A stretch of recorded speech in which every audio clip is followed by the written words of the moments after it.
Là. Hop là. Ouf.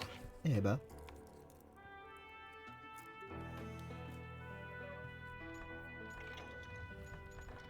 On va voir si j'ai pas trop perdu la main.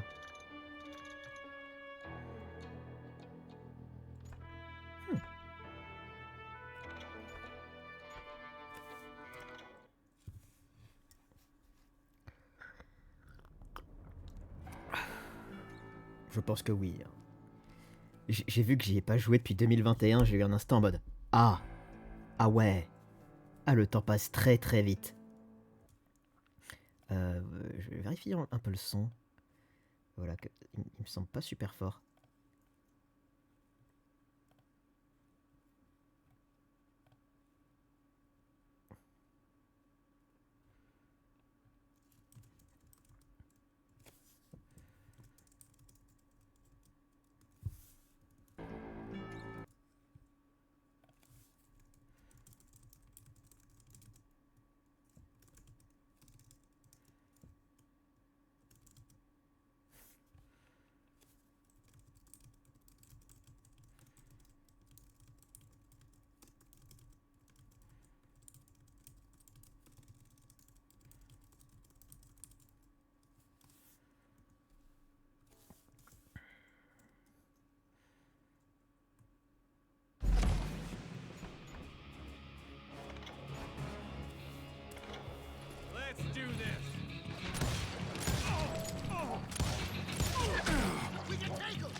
Dommage.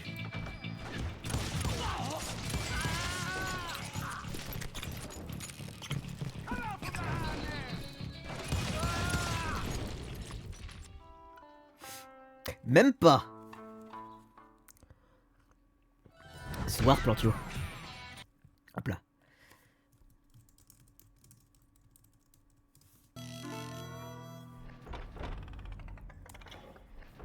Comment va?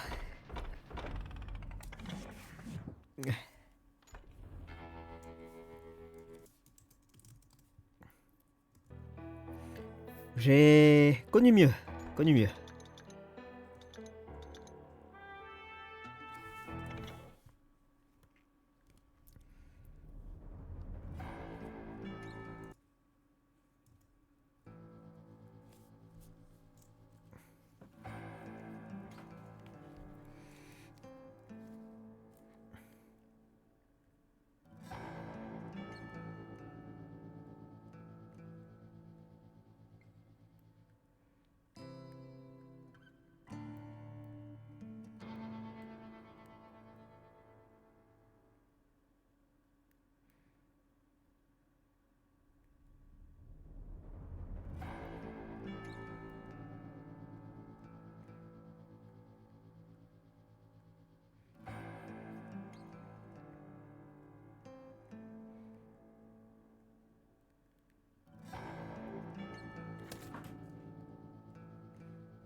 Voilà.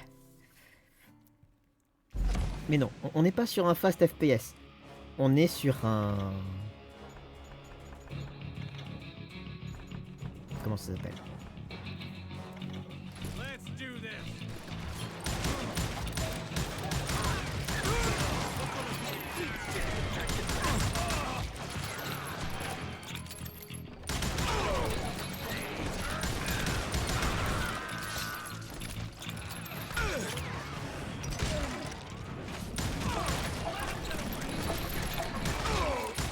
Bah, si, en soi on est sur un autre mode FPS, mais...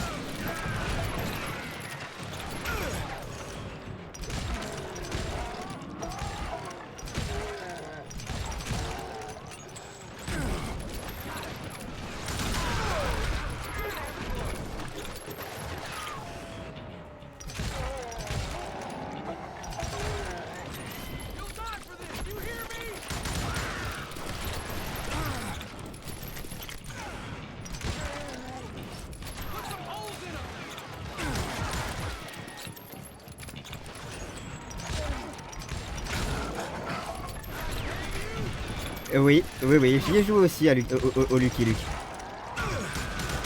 Je le referai un jour.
De quoi, ouais, de quoi le jeu Lucky Luke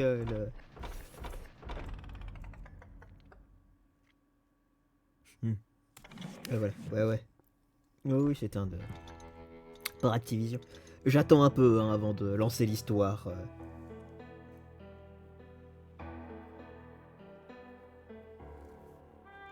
Oui.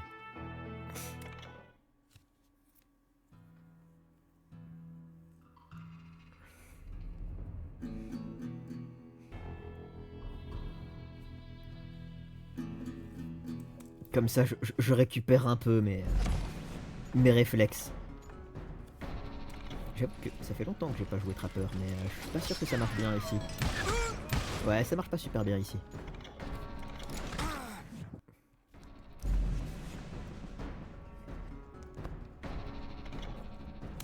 Mon style, ça reste ça.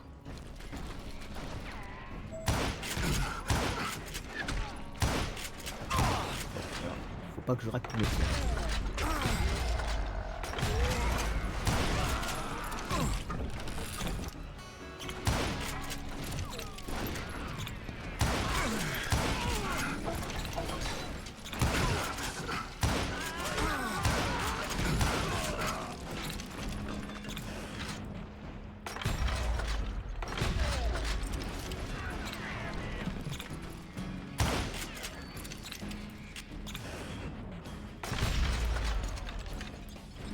Ah oui, c'est pas ce niveau-là. Je peux garder le combo en tirant sur des trucs qui me rendent des points.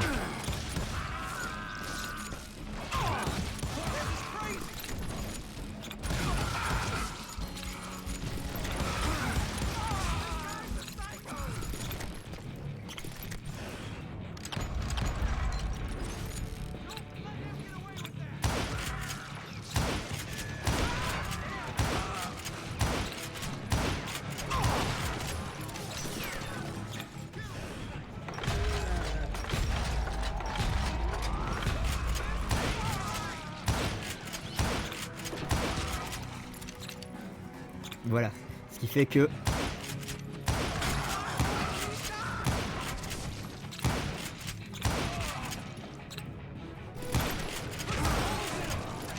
t'as vraiment moyen de faire du bon combat. Je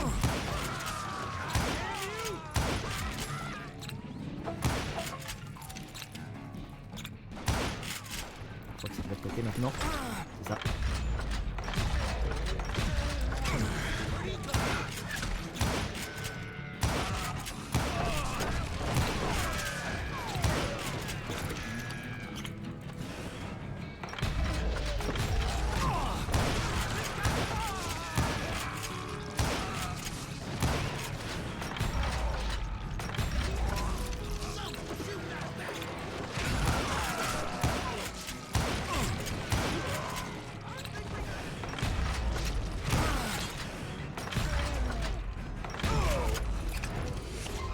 Voilà.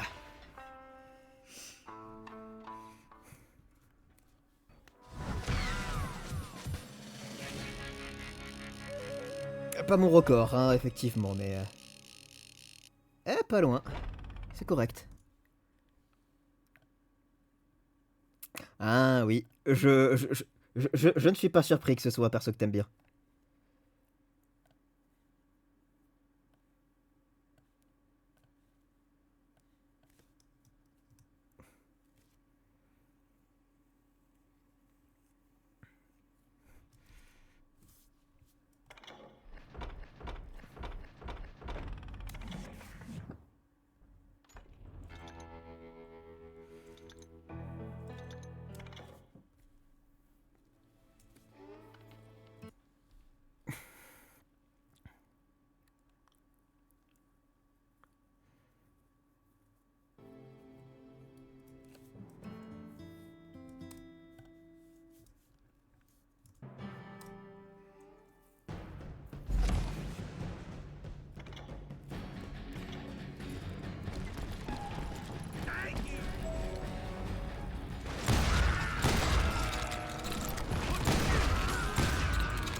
Hop là.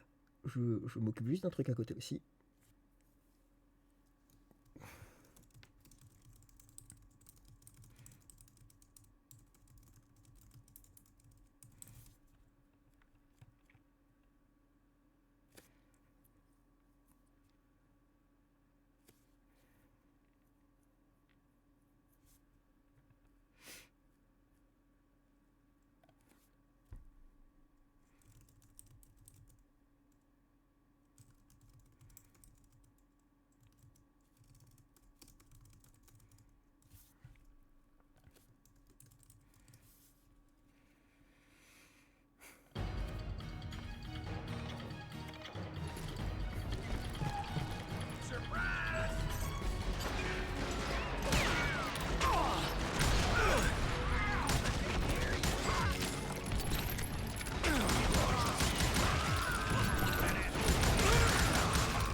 Ah, dommage.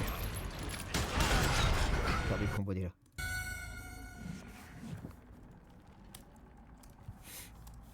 Je me souviens de celui-là est plus compliqué.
Hop là. Ouf.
Tiens, bonsoir Nossi, bonsoir le raid, comment vous allez?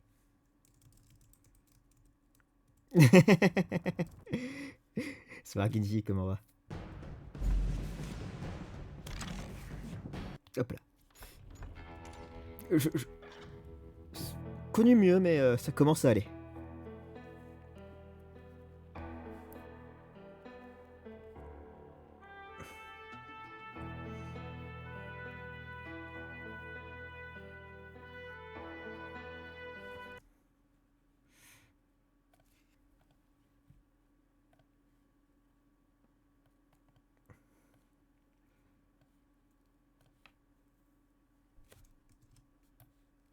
Hop là, voilà.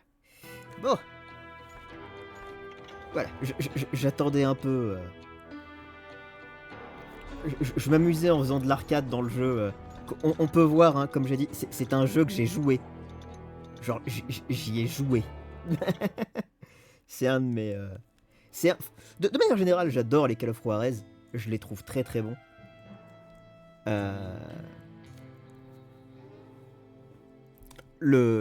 J'ai fait les 4. Pour un avis rapide, le premier a vieilli, vraiment, mais avait de bonnes idées. Pour l'époque, c'était vraiment le jeu western avec 2-3 autres. Enfin, avec, je crois, Outlaw, je crois. Le second est encore un de mes préférés, qui a vraiment une ambiance bien marquante, que j'ai beaucoup joué en étant ado, et c'était un jeu que moi et mon père on a beaucoup joué. Le troisième est complètement nul, mais il a de bonnes idées. Mais il est nul. Il est nul au point que les développeurs l'ont retiré de vente. Hein. On parle de ce niveau-là. Ah non, non, les développeurs l'ont retiré de vente. Ils ont fait non, on s'est foiré.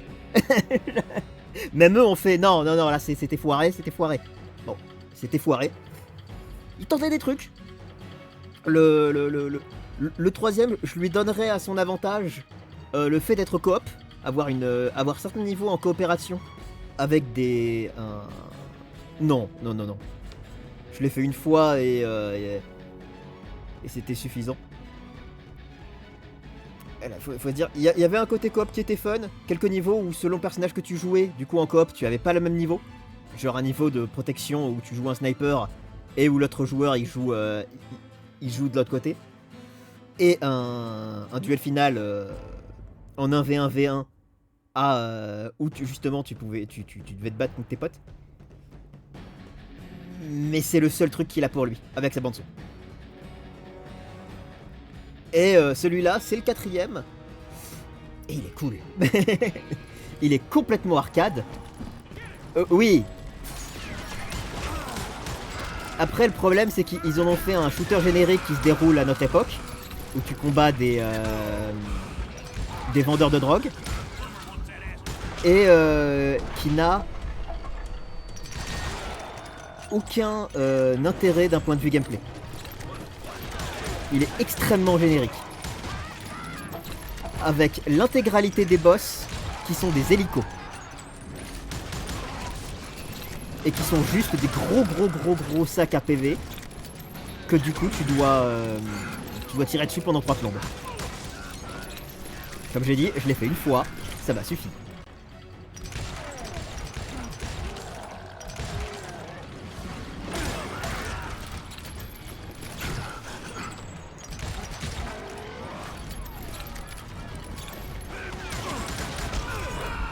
Ah, le 4, le 4, oui, je l'ai pensé. Celui-là, oui, Mais ça c'est le mode arcade.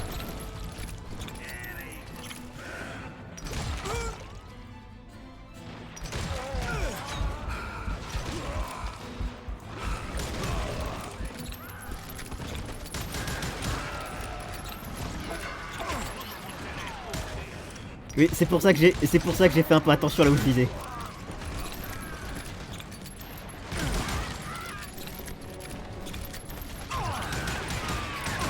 Ah, quel dommage. J'ai perdu le combo. Ah. Hop.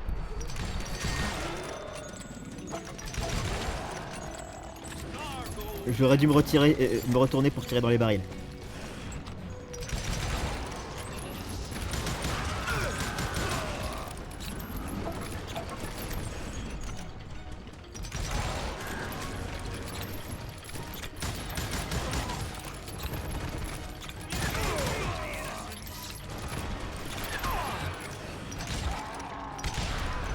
Fais donc.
Ah, ah oui, oui d'accord. Oui, effectivement, vu comme ça m'aurait peut-être simplifié la vie.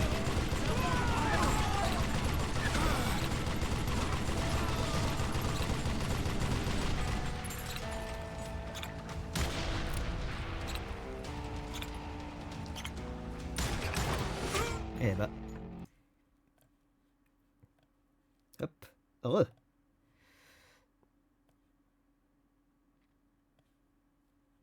Hop, hop, hop, hop, hop.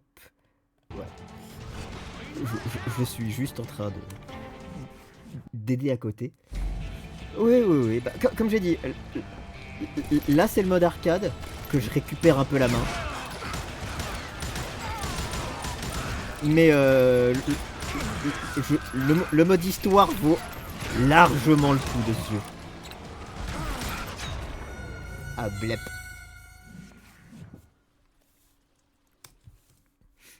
Mais j'étais juste en train de... Comme à côté, quelqu'un est en train de faire Labyrinthe of Refrain, il avait des questions. J'étais en mode bah attends, je vais les passer à Bleu. On va en profiter.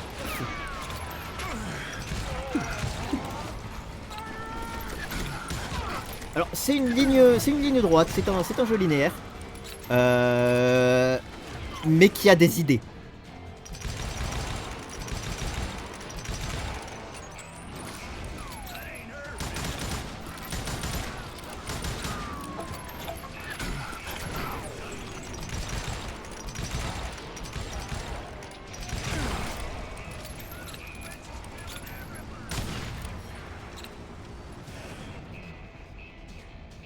Côté maintenant, c'est pas.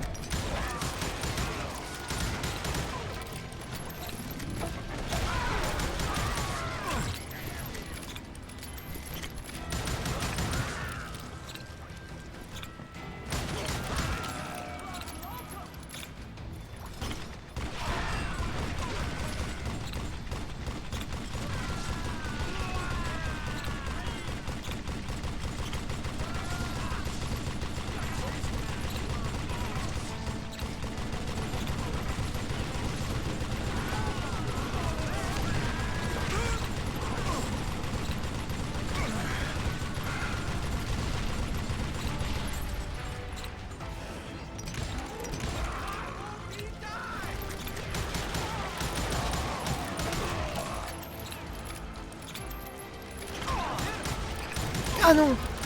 Ah quel dommage, j'ai perdu le combo. Je l'avais bien tenu.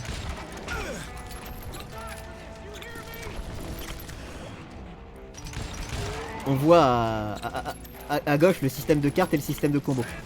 Tant que je... Chaque fois que je refais un kill ou que je détruis un élément destructible du décor, ça peut être un baril ou un truc comme ça, hein, le combo reset.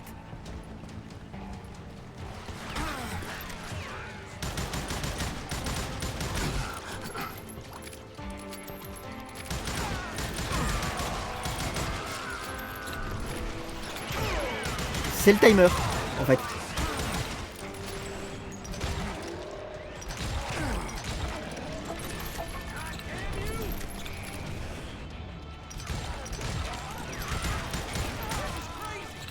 Parce que tu peux y jouer...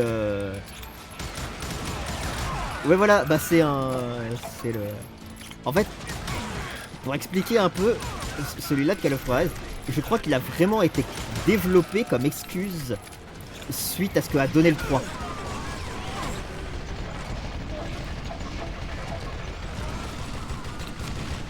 Voilà. C'est le moment où les développeurs ont été tellement honteux du fait que leur jeu précédent il était extrêmement bateau, qu'ils ont fait non mais voilà. Voilà. On vous donne un autre jeu.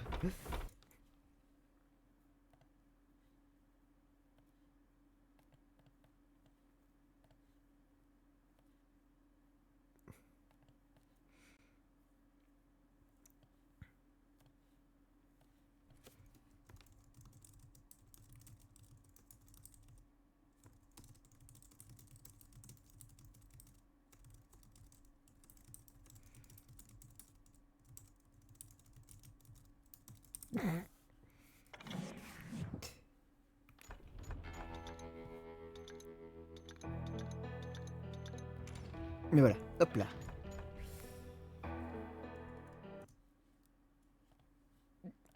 Fais donc, Plantio, fais donc. Pour montrer tout le jeu, par exemple, a un système d'objets à trouver.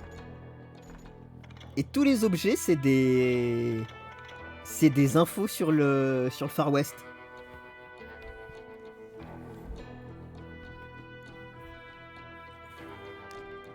Voilà. Bon, j'ai poncé le jeu, hein, comme j'ai dit.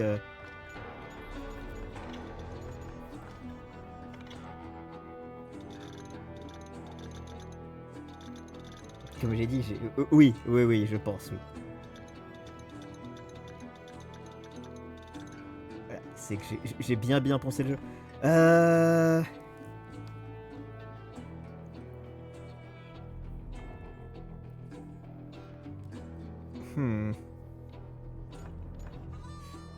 Non, il est pas très long, c'est pour ça, il va me prendre 2-3 jours. Grand... Habituellement, je le fais en... Je sais que j'ai déjà dû le faire en 2 fois de mon côté. Oui, lance une nouvelle partie. J'hésite entre la nouvelle partie et la nouvelle partie plus. Soir Bleuhen. Voilà, j'ai... Pour dire à quel point j'ai poncé le jeu.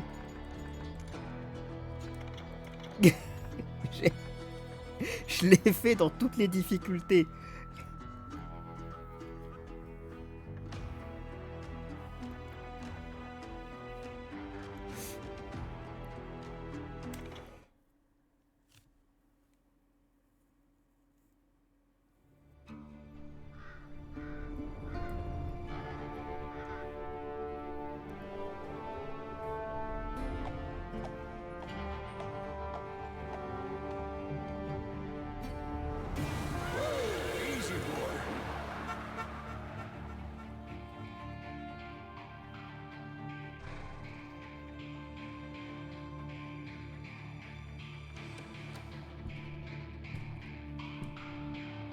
Don't I know you, sir? Don't believe so. I haven't been here in many years. Name's Silas Greaves. Silas Greaves? The bounty hunter? Used to be. Ah, what are you doing here in Abilene? Just passing through. Got a little business to take care of. Well, sir, it would be an honor if you would allow me to buy you a beer. Hell, son, it would be my honor to drink it. I'm Molly. Howdy. I'm Dwight. That's Jack and Steve. Ben's behind the bar. Oh, I bet you got some great stories. A couple. Any of them true? Jack, be nice. A few. What about your shootout with Henry Plummer's gang in Bannock, Montana? Is that where you started as a bounty hunter? That's what it says in this here dime novel. Don't believe everything you read in them dime novels, boy. First man I hunted was back when I was riding with Billy the Kid. You knew Billy the Kid? Damn right. That scrawny son of a bitch had no fear. Wouldn't back down for nobody. I heard he collected the 10 stars off any crooked lawmen who crossed him. It was a war, boy. The Lincoln County War. And Billy promised his regulators would take the life of every bastard who helped bushwhack John Tunstall. Kid had a big chip on his shoulder and a hair-trigger temper. Made him dangerous as hell.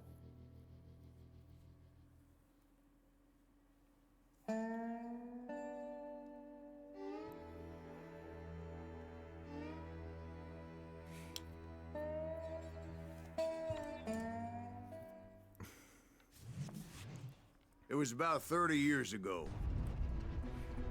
Billy was hiding out in an abandoned farm near Stinking Springs. I threw in with the kid because the man I had sworn vengeance on was riding with Billy's enemies. But before I tell you why I want that sumbitch dead, Oui. let me tell you Alors, attends. Hop, hop. back to the hideout when suddenly I had this funny feeling. Funny, haha. No, Steve. The other kind of funny.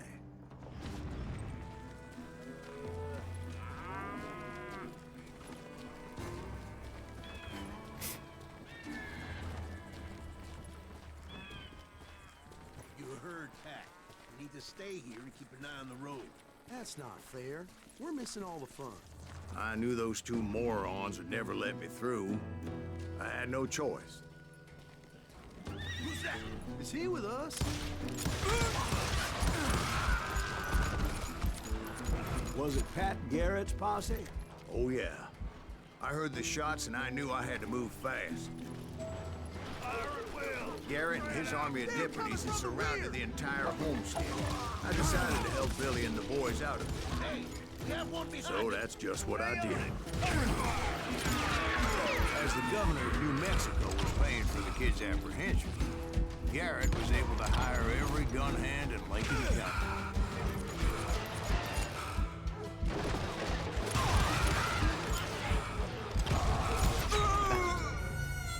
C'est vrai que je suis en difficulté assez élevée. They're coming from the rear.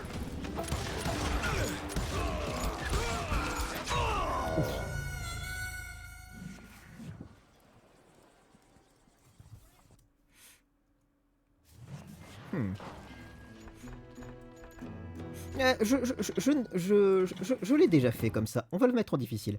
J'ai pas envie de m'embêter. J'ai surtout envie de me détendre. Hop. Ce qui est amusant, c'est que je crois qu'en authentique, il te désactive l'HUD. Je vais voir ça. Parce que j'ai le doute. De base.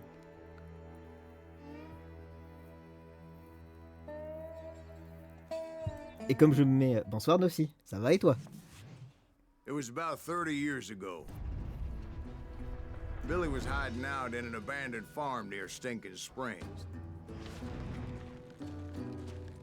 I threw in with the kid because the man I had sworn vengeance on was riding with Billy's enemies. But before I tell you why I want that sumbitch dead, let me tell you what happened that day. I was Attends, heading back c'est to quoi? the hideout when Je suis en train de réfléchir I à had this funny feeling. comment je vais gérer 2-3 trucs. En vrai, j'hésite. Voilà, je vais relancer puisque tu viens d'arriver. Hein. J'hésite en fait sur quelle difficulté me mettre.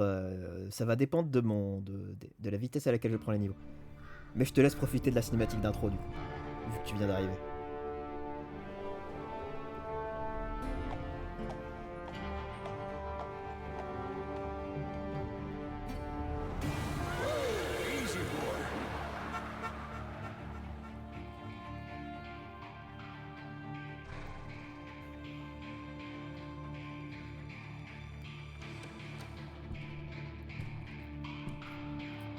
Don't I know you, sir?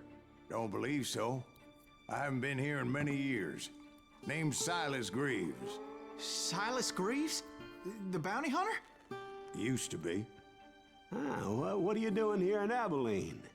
Just passing through. Got a little business to take care of.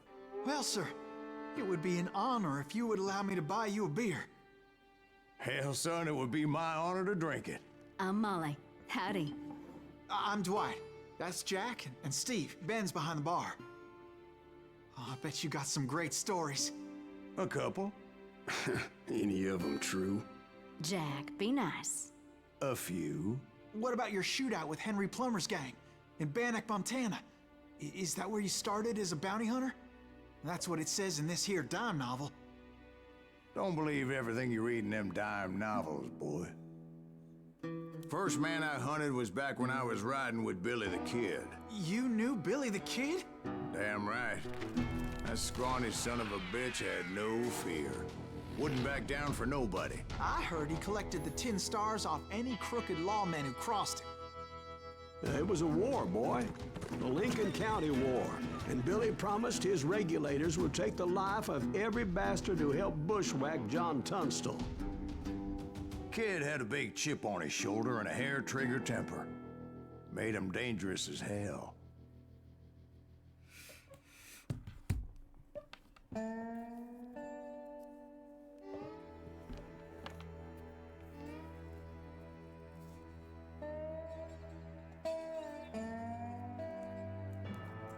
Hop. Ouais, voir. Est-ce que j'ai direct... J'ai direct des points, d'accord. Intéressant. Exactement. Ça ne m'intéresse pas. Ça, oui. Parfait.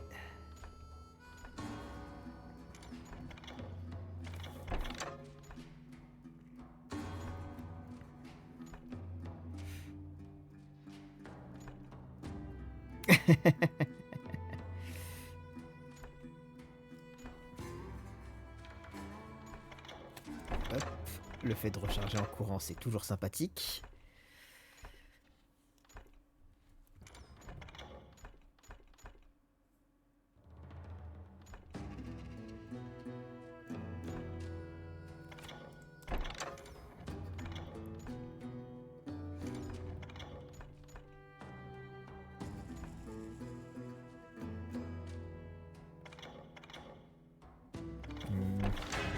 Parfait. It was about 30 years ago. Billy was hiding out in an abandoned farm near Stinking Spring. Je ne sais pas pourquoi le jeu me donne 10 points, 10 niveaux directs dans le jeu. En mode, tiens, cadeau, 10 niveaux. Mais je veux pas me plaindre. Let me tell you what happened that day. I was heading back to the hideout when suddenly I had this funny feeling. Funny, haha. No, Steve. The other kind of funny.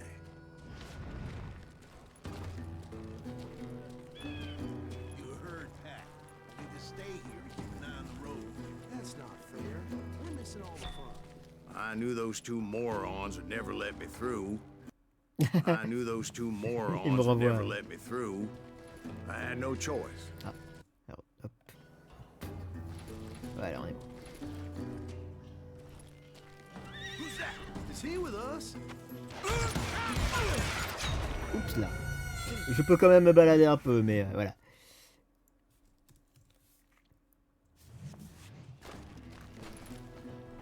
Alors, il y a des options.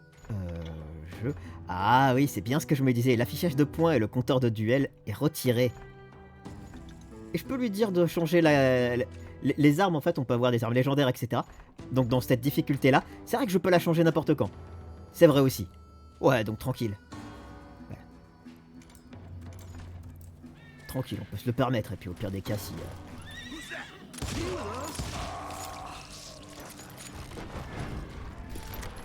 Was it Pat Garrett's posse? Oh yeah. I heard the shots and I knew I had to move fast. Garrett and his army of deputies had surrounded the entire homestead. Fire at will. Spread out, goddammit. They're coming from the rear. I decided to help Billy and the boys out of it. So that's just what I did. Stay on it.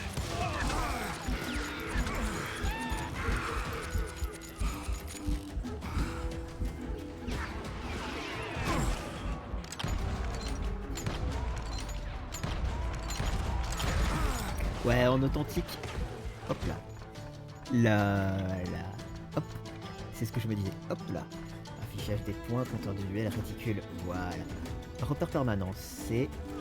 Ouais, voilà. En authentique, ça retire toute la chudée. C'est intéressant.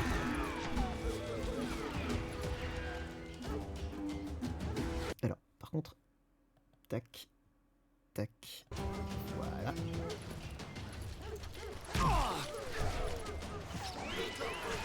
Mais je vais me mettre en difficile et je vais pas me mettre. Vu que... profitons du... Voilà.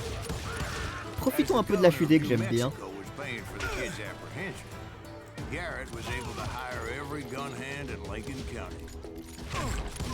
Mais on peut aussi entièrement la retirer et puis être en mode non mais on veut jouer en... On veut jouer de manière entre guillemets réaliste. C'est toujours cool ça.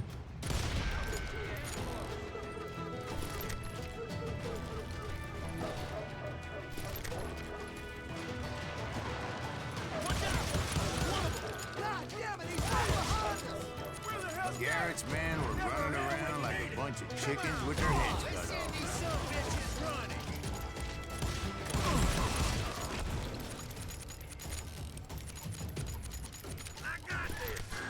Still, one of them reached the water tower. Not a bad idea. It would be a turkey shoot from up there. Luckily, these shooters Garrett hired weren't the sharpest tools in the shed. The right position is very important. Personally, I prefer to be on top. Oh, you do, do you?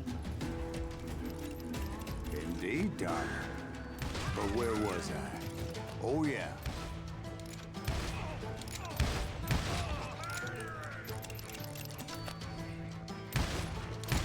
A lot of them were saddle tramps or sod busters or drunken drifters looking to make a few bucks.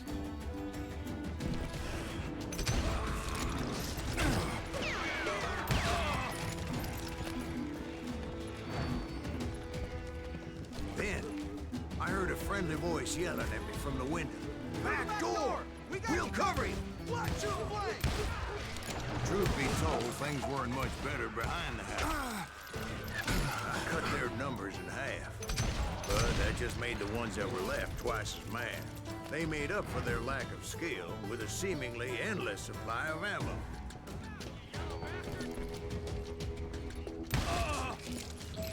It was a bit of a slog, but I finally fought my way around the back of the house. And like that, I was inside, none the worse for wear. I passed Dirty Dave, and upstairs I found Billy and Charlie Bolger. in a trap.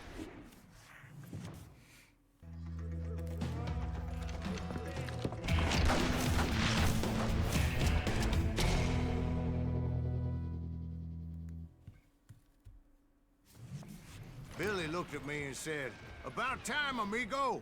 Grab a gun and get to the window." Wait, so you were friends with Billy the Kid?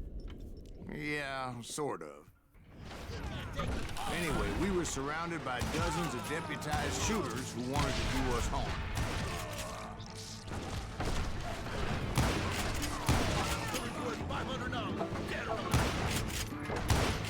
I'm telling you, Garrett's men were dropping like flies, but they just kept on coming. I think I got one. Where the hell Garrett get to? On the action. That's when Charlie got hit. "They're catching us in a crossfire," shouted Billy. "Get to the other side."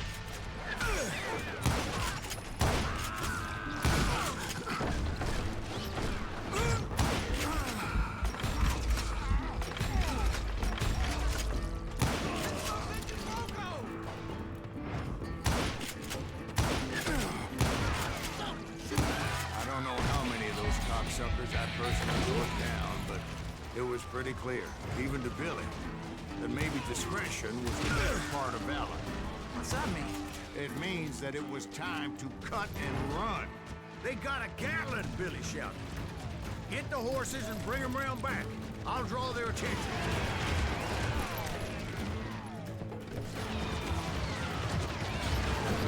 He directed that order at me, and I thought, why the hell do I have to do it? But I went anyway. Dumbass that I was back then. Go for it. Those poor sons of bitches are done. Many would have fled in my place. But I had that false sense of invincibility that many young men have. Like Jack. What are you saying, old man? Jack, he's just joshing with you. Yeah, he better be. Mr. Greaves, please continue. Please, call me Silas, ma'am. Now, where was I? You were heading for the barn. Right. Making my way past a passel of fallen foes. Sounds like Garrett hired a whole regiment of hired guns. Yeah, and just when I thought I was done with them, more of these hapless bastards would pop up. Finally, I had the stables within my reach. After the fight, Ça donne maybe 10 points, we could poulet. treat ourselves to some fried chicken.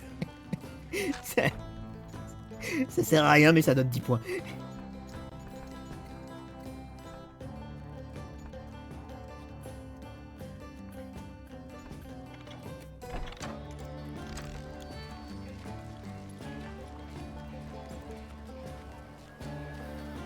that's when I met Sheriff Pat Garrett. I read that you went toe-to-toe with him, sir. That backstabbing bastard with that tacked-on tin star.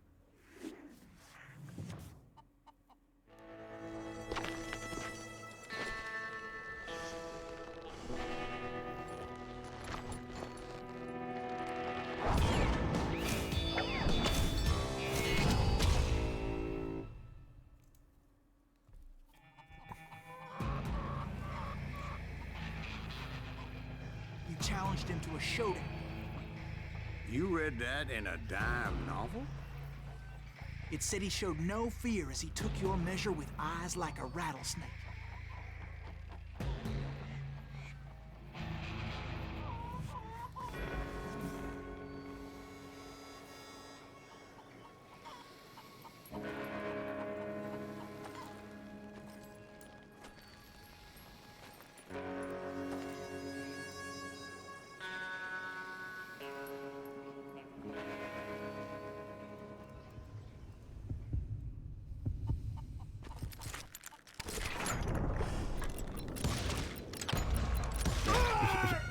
Il me semble que je peux bouger la main, ça me fait bizarre. Alors, il y a un...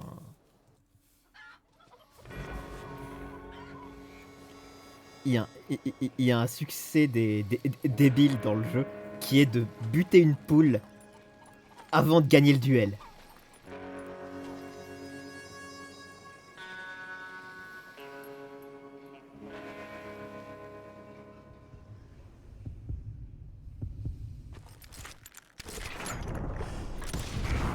And that you killed him in a fair fight. Is that what that Penny Dreadful said? No, boy. That ain't what I meant when I said I met Pat Garrett. So let me start again. I finally reached those damn stables.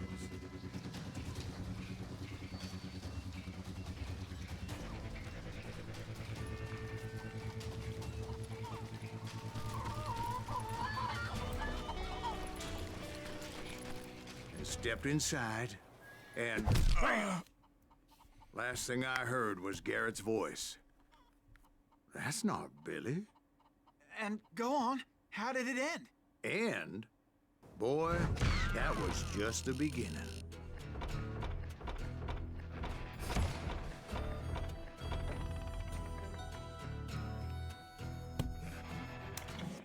Ah non mais voilà, quand je dis que je l'ai fait plusieurs fois, je l'ai vraiment fait plusieurs fois et selon la difficulté, So what tu peux te happened? permettre Did de lire ou Garrett pas. arrest you? Yeah, after I came to, the bastard had clocked me with his Colt.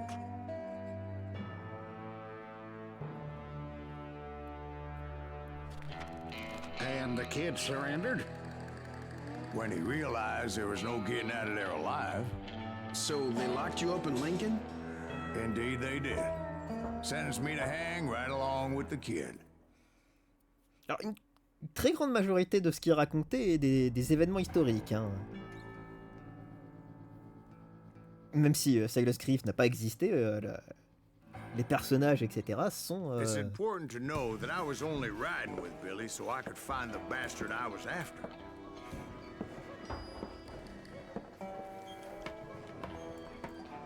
Bon, He Billy was the with Kid, c'est John évident, mais... Kinney's gang, and they were sworn enemies of Billy's regulators. Why were you after him? I owed that son of a bitch a bullet for what he had done to me and mine. Instead, all I got for myself was a goddamn death sentence. Luckily, it was right around then that I heard Billy make his move.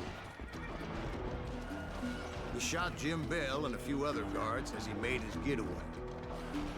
Later, they wrote that some lady friend planted a pistol for him in the privy. What the papers didn't say is that Billy helped me escape too.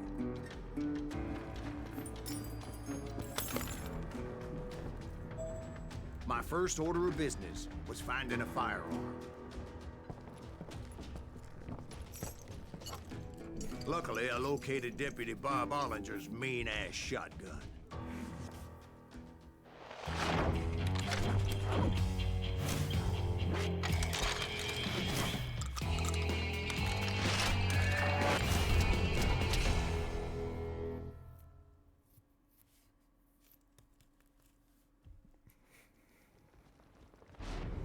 I saw Billy through the window, and he yelled that I should take to the rooftops to make my escape.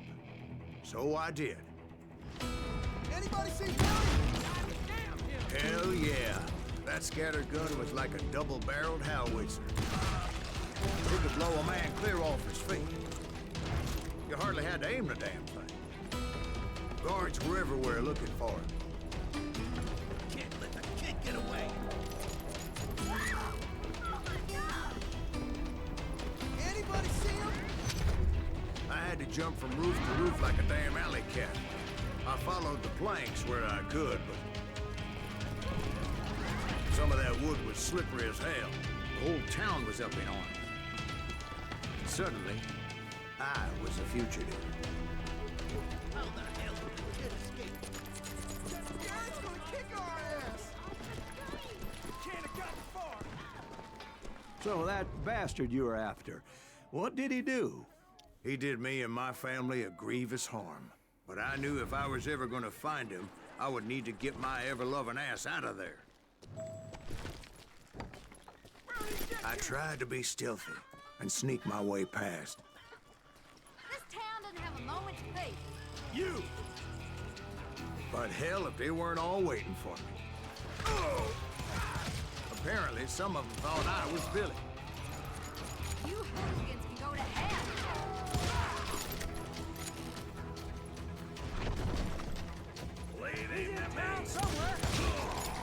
See, me and the kid shared a certain similarity in build and coloring. I was just glad I had Deputy Bob's mean-ass shotgun.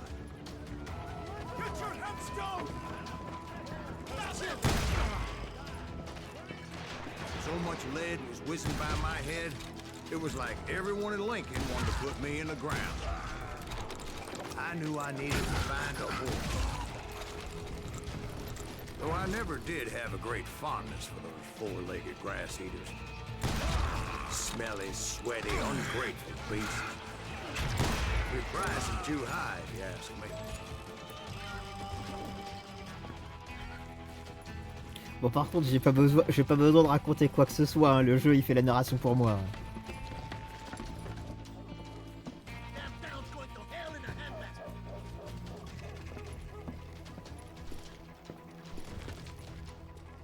But where was the kid while you were busy getting shot at? Gone. And that's when it occurred to me why Billy set me free.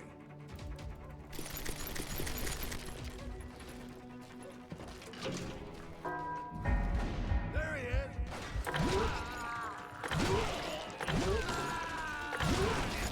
You know respect for decency? So I could be a hapless decoy and draw attention while he snuck out of town.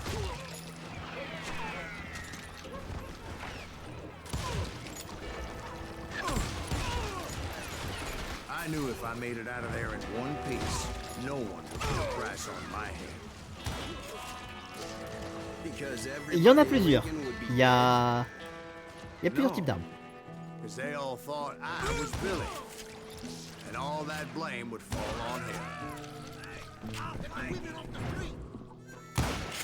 Bon, c'est carabine, carabine, six shooter, ranger.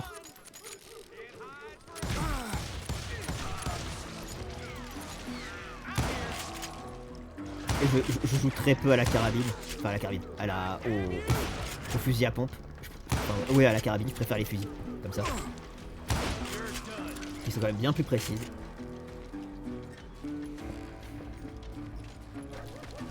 Bonne nuit, Plantio.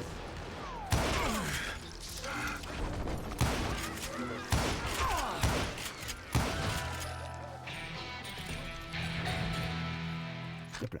Et en fait, justement, plus on prend de niveau et plus on peut améliorer les armes.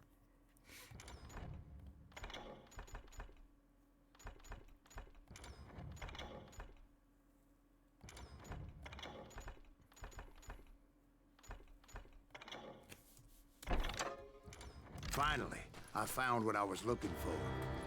The stables on the edge of town. I guess Billy saved your ass, taking out Bob Ollinger the way he did. Billy didn't kill Bob. Sure he did. He dispatched him right after he shot Deputy Bell. No, sir. Because Bob came right up behind me, angry as hell that Billy had lit out. Hello, Bob, I said. I think you better let me go. And he says, I don't think so, boy. Not with my shotgun. So we stood there in the middle of the street, eyeball to eyeball. Ah, voilà.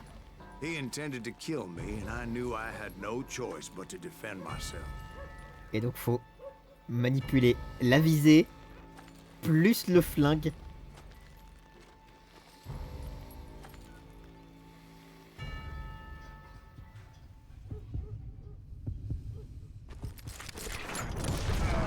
I killed him in a fair fight.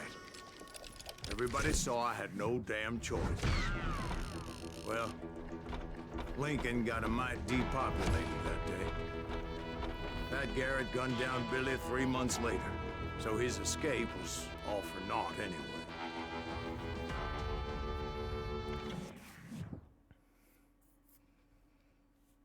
So where'd you go after Lincoln? Mexico. Until I realized nobody was looking for me.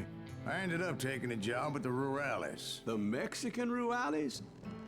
I was hired to help them track down the cowboys. The most vicious outlaw gang in Cochise County? Curly Bill Brocious? Johnny Ringo? Led by old man Clanton himself. They must have paid you a pretty penny to take them hombres on. Not really. But truth be told, I had my own reasons for going after those boys.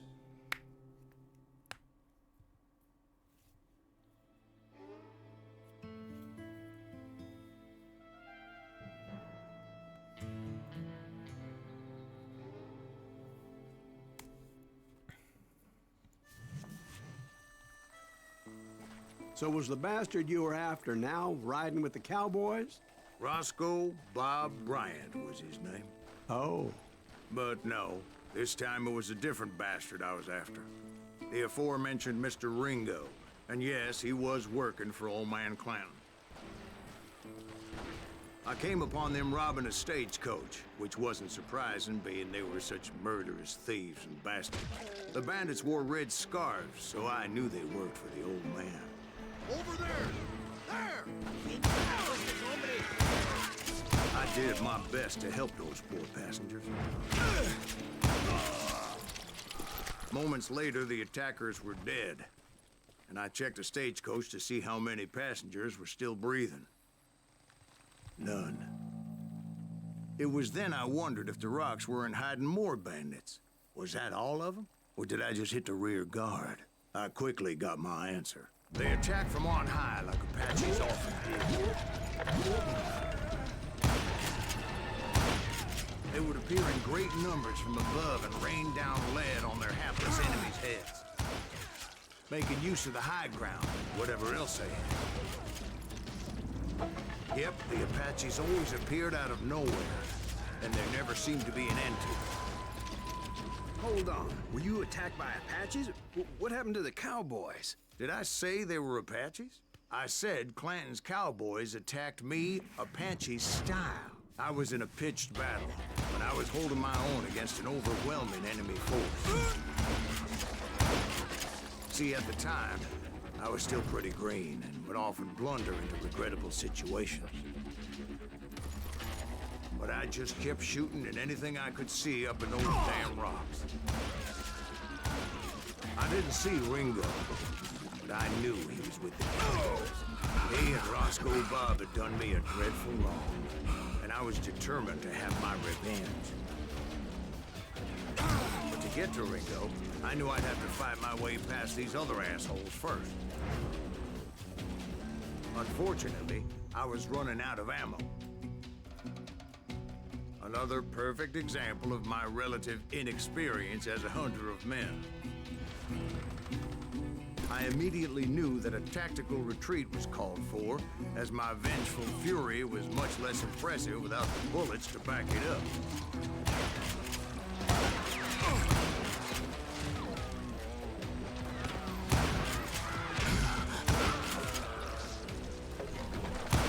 Finally, they managed to corner me. Trapped as I was, the odds of my survival seemed pretty slim.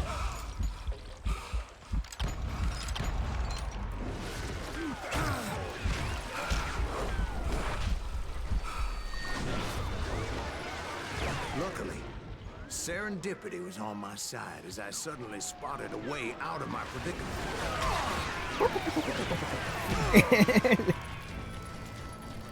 He's getting away! Oui, il y a plus de I munitions. ran ahead as if the devil himself was after me.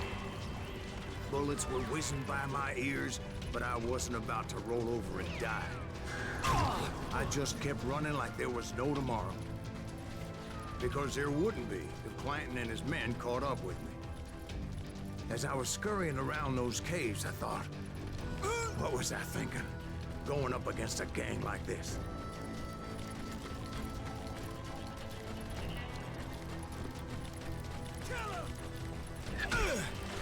I just kept running, not knowing where the hell I was going. And that's when something miraculous happened. Like manna from heaven, I found the desiccated remains of what looked like an Apache warrior. The old weapon next to him supplied me with some much-needed ammunition.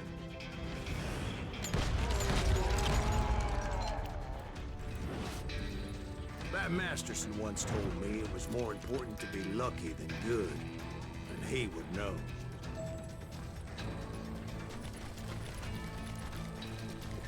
And imagine my surprise when I found a fistful of dynamite to go along with that ammo. That stroke of good fortune evened the odds and bolstered my confidence. It was time to turn the tables. Time for the prey to become the predator. Time for the hunted to become the hunter. Time. All right, Jesus, we get it. They were right where you wanted them. That's right, Jack. I was done running. And the old man's boys were not expecting that. No, sir. Il est bien qu'il y en avait un derrière Came moi. at them like a wildcat. It was finally time for that old man to pay for his sins.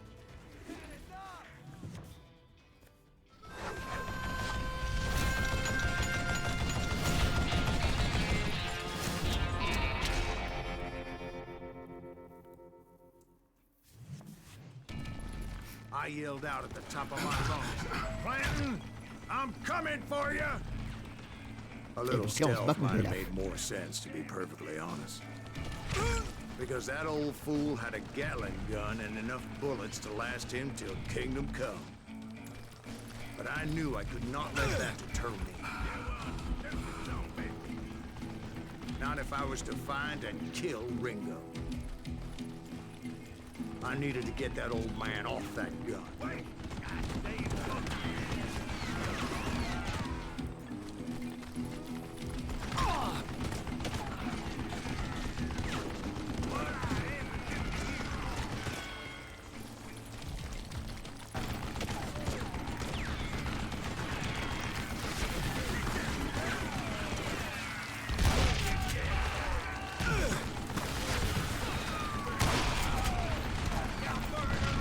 Most everyone thought it was the Ruales who had come up against him in Guadalupe Canyon, but it was just me.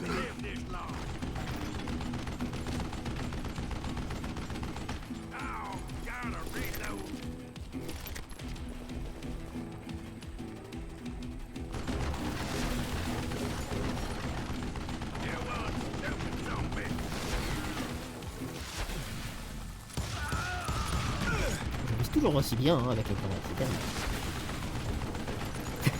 C'est- Là par contre... Mais...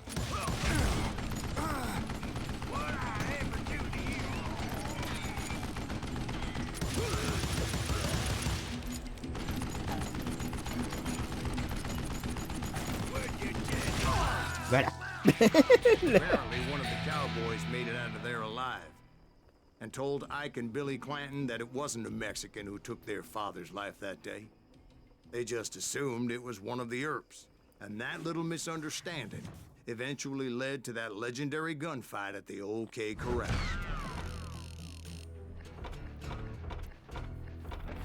Effectivement, je suis en train d'y réfléchir en mode ouais, clairement, les dernières fois que j'y ai joué, je les avais fait en difficulté authentique à chaque fois. Que je meurs. Mais là, je suis en mode c'est plus compliqué. Ça fait vraiment un moment que j'ai pas rejoué un FPS, donc je récupère. Je récupère vite, mais je récupère.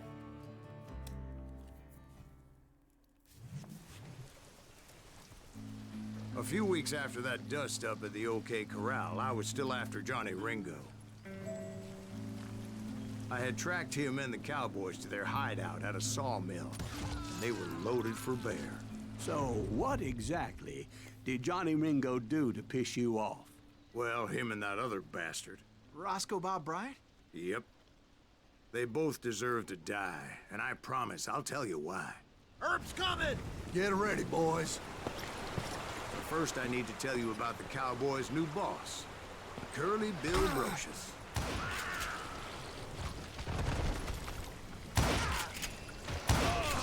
Curly Bill took charge of the Cowboys upon the old man's demise, and after that gunfight at the OK Corral, the Clantons wanted revenge. So they murdered Morgan Earp and grievously wounded his older brother, Virgil. C'était fondamentalement une grosse histoire de famille.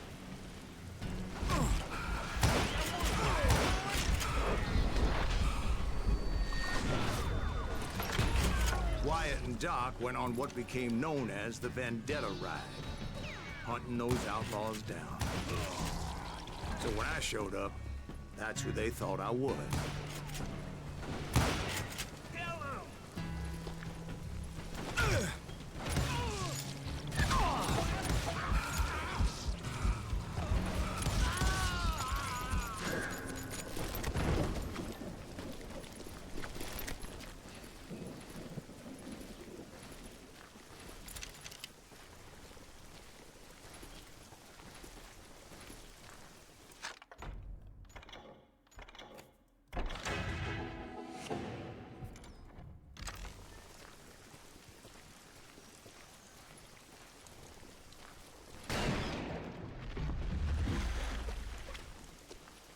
There were killers around every corner, all wearing red bandanas. That's how the Cowboys identified each other. And I was beginning to wish I had one myself. But I wasn't about to let Ringo walk away unscathed. And that's what drove me forward. They say that Ringo was infernally fast. Hardly saw anyone faster, boy. Certainly not Wyatt Earp. That man was all hat and no cap. Earp wasn't much of a match for him, but Doc Holliday might have taken him. That Lunger should have kept his nose out of it. They never charged anyone for the murder of Morgan Earp. But everybody knew C'était that bien dit. Curly shot him in the back. That was common knowledge. Yeah, maybe so. But Ringo had nothing to do with it. He was just being loyal to a friend. Is that what you call it? Being loyal. Excuse me, sir. I have a question. What's that, Dwight? After old man Clanton died, why didn't his son take over the Cowboys? Because Ike Clanton was dumber than a box of rocks and a yellow belly to boot.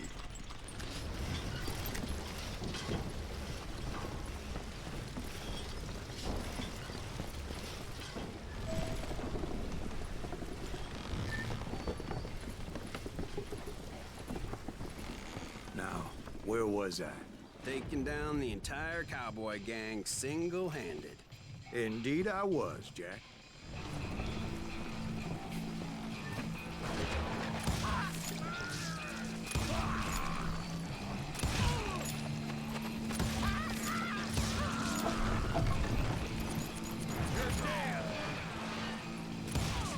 Though it wasn't easy, as those boys had good cover.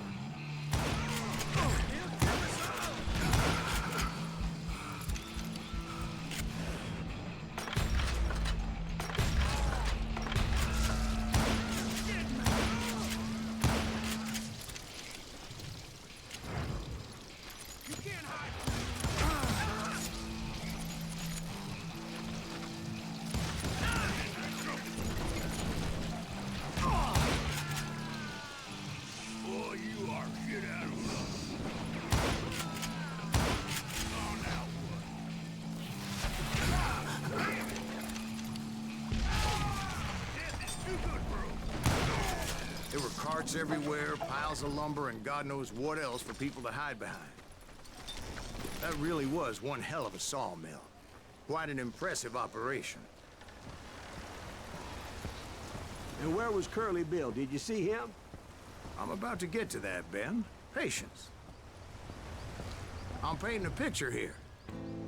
There was this beautiful waterfall and a crystal clear stream that led to a verdant valley that was truly... Consider your picture painted. What happened next? Well, finally the bastards that were still alive made a last stand.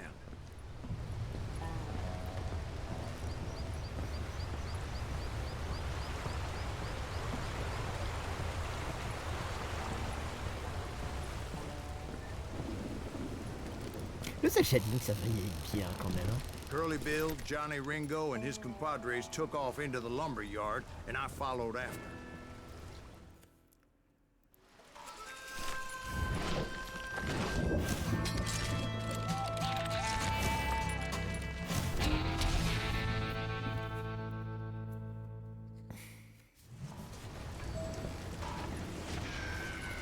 Are you saying they ran? Cowardice was not in Ringo nor Curly Bill's nature. No, sir. I never said they were running scared. They just wanted me out in the open.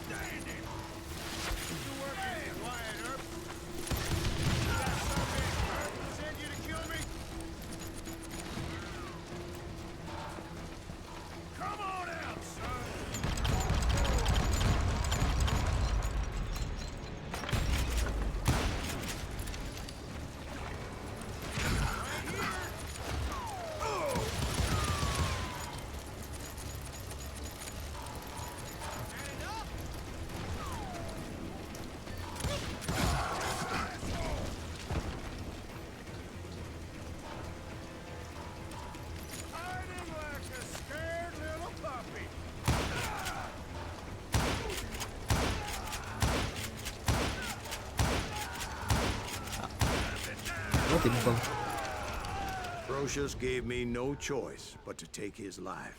But Ringo was nowhere to be found. I knew you didn't kill Ringo, because he was found dead in a different location altogether. To this day, his killer is still unknown. Indeed. Took me a few months before I finally tracked his ass to West Turkey Creek Canyon.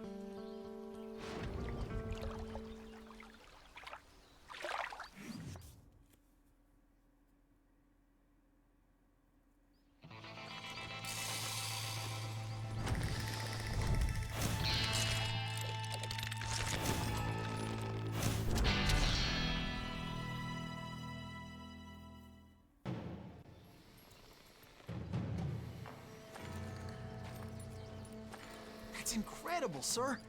I always thought that Doc Holliday was the one that killed him.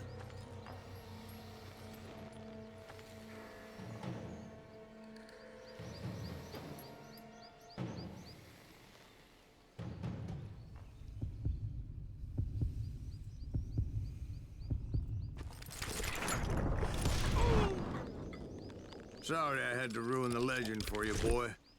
But the legend ain't always true. Doc Holliday had nothing to do with the death of Johnny Ringo.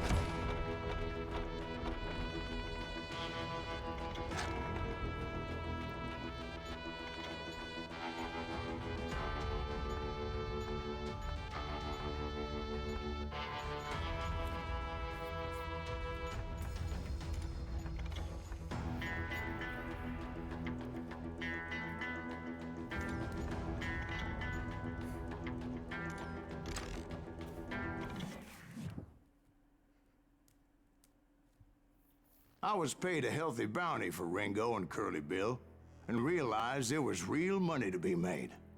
That's why I went after Henry Plummer.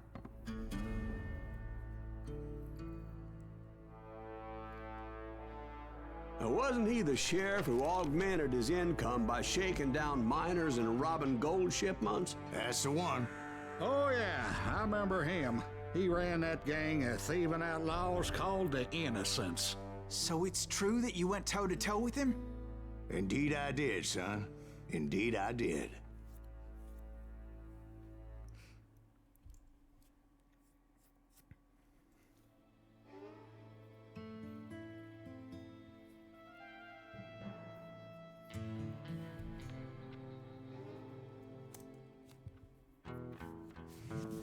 I knew I needed resources if I was going to track down Roscoe Bob Bryant, and hunting Plummer looked like a good way to get rich quick. As the local vigilantes exposed him as the leader of the bandits, and put a generous price on his head.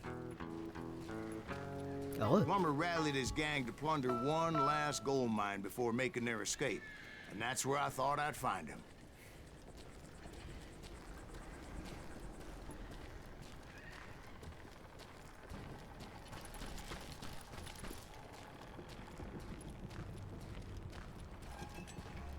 It makes me nervous standing so close to all these goddamn barrels of gunpowder. Why would you be nervous? No one has the cojones to come after us. As long as you don't light up a cigar, we're fine.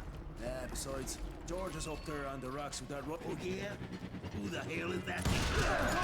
My late father pointed out to me more than once. God made men, but Samuel Colt made people.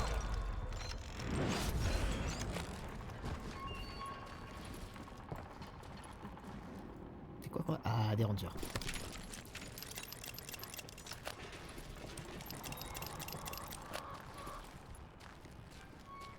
I knew that dynamite wasn't mine, so I decided the polite thing would be to return it. It was the biggest gold rush since Sutter's Mill in '48. Unfortunately, prospectors weren't the only ones drawn to those riches.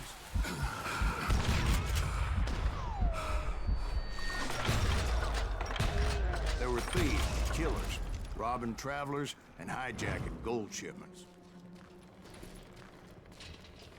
Like those that ran with Plummer. Some were just regular folks I knew from town, drawn by greed and easy pickings.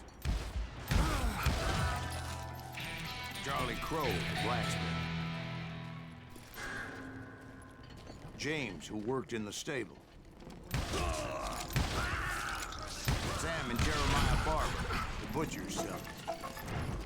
Plummer had a lot of men on his payroll. A hell of a lot. That son of a bitch pretended to protect the public with one hand while stealing them blind with the other. Of course, the rest were veterans of the Civil War. Stone-cold killers trained on the bloody fields of Shiloh and Antietam. He set up a defensive perimeter which I had no idea how to breach. I thought I was some kind of hero. I finally made it past and headed on to meet my destiny.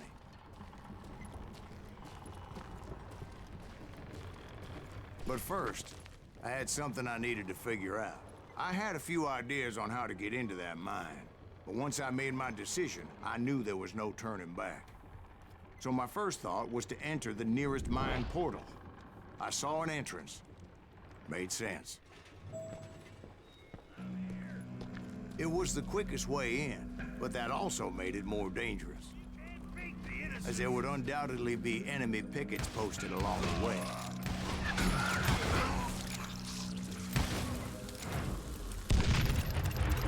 Get out here!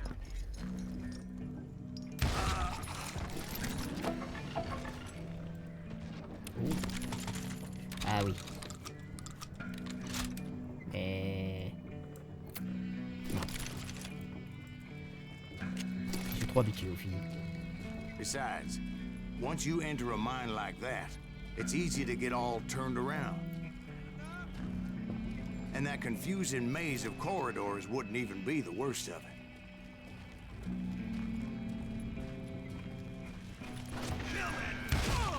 Some of those shafts could be as deep as hell. A single stumble or misstep can easily end in a deadly plunge to oblivion.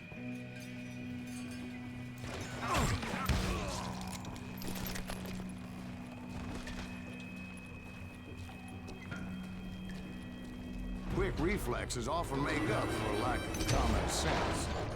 Luckily, I was never one to be easily bushwhacked. I would just need to be careful not to blow myself to Kingdom Come. With all that gunpowder and dynamite everywhere, a body has to know what he's shooting at. One wrong bullet could have turned that mine into a dad-blasted tube.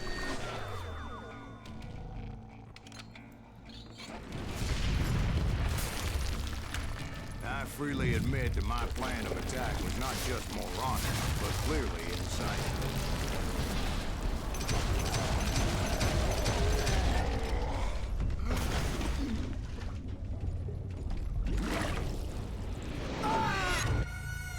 It's a good thing that I abandoned that ridiculous plan before I even tried it.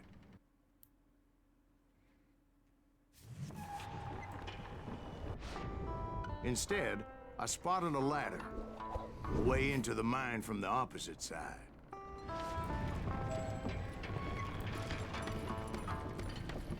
La narration dynamique, c'est cool quand that même. approach seemed more sensible at the time. Of course, being I had a problem with heights, that scaffolding scared the bejesus out of me. Climbing down that ladder required some caution, because even though I had a younger man's reflexes, no man can dodge a damn bullet while climbing down a rickety ladder. I was determined not to give up, however.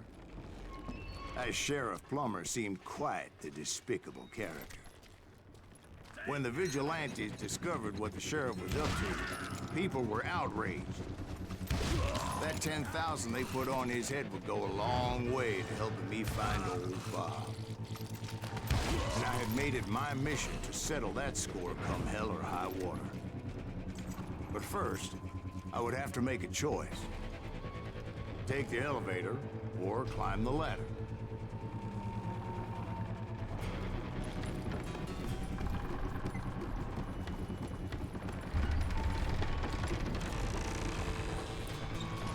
I wanted to use the element of surprise. Plus, I figured I could use the exercise. I was warmed up already, so what the hell?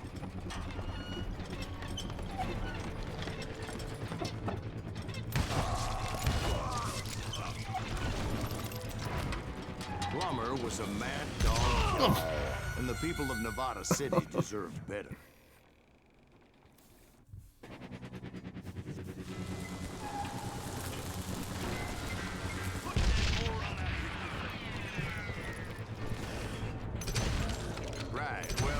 He was the sheriff of both places one time or another, but that's neither here nor there. The point was, taking him down would save a lot of lives, including my own.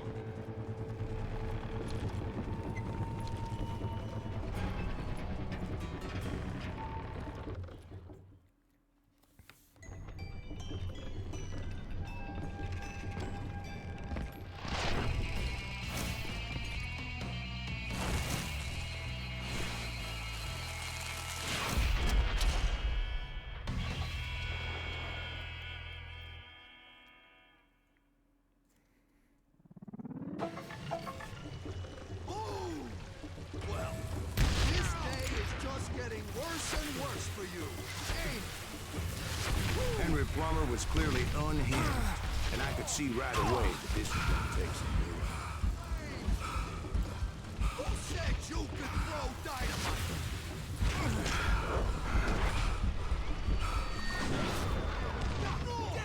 I need some help here! Come on, boys! Take this cocksucker out!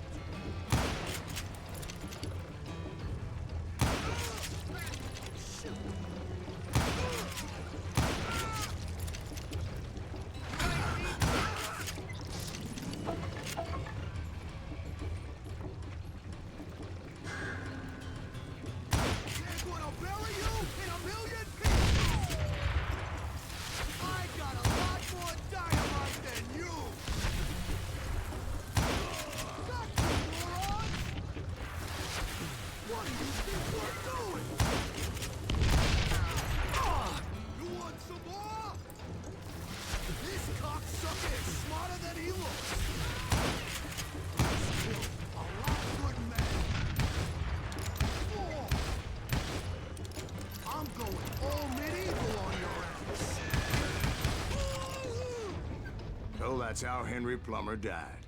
Him and his crew were worth their weight in gold. And now, I was officially a bounty hunter.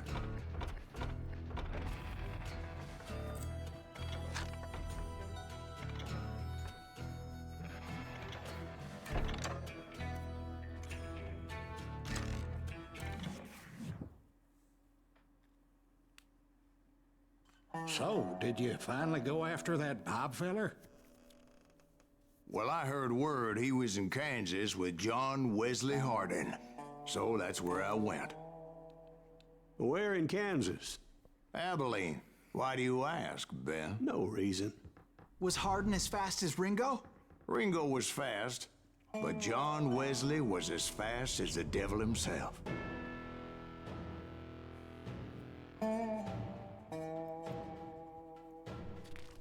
Hell, he killed his first man at 15. From that day forward, he had a price on his head and wouldn't back down for nobody, not even Wild Bill Hickok himself.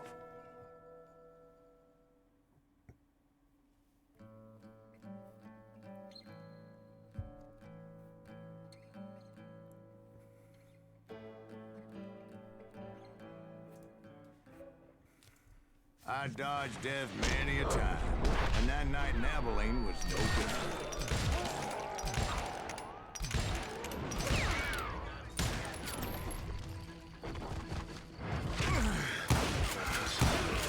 I was there with the intention of finding that bastard Bob and collecting the bounty on John Wesley.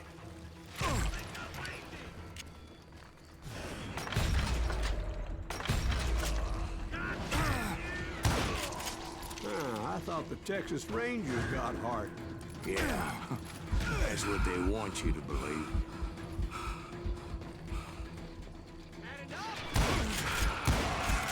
It was cold in a witch's tit and a brass bra that night as I fought my way past his loyal compadres.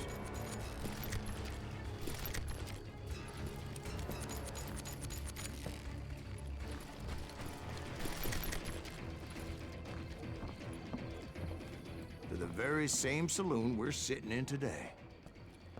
Look around and imagine this place painted in blood. Hardin was waiting for me, and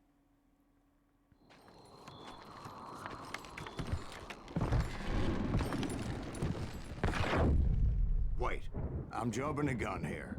Let me back up and give you some background on this sumbitch.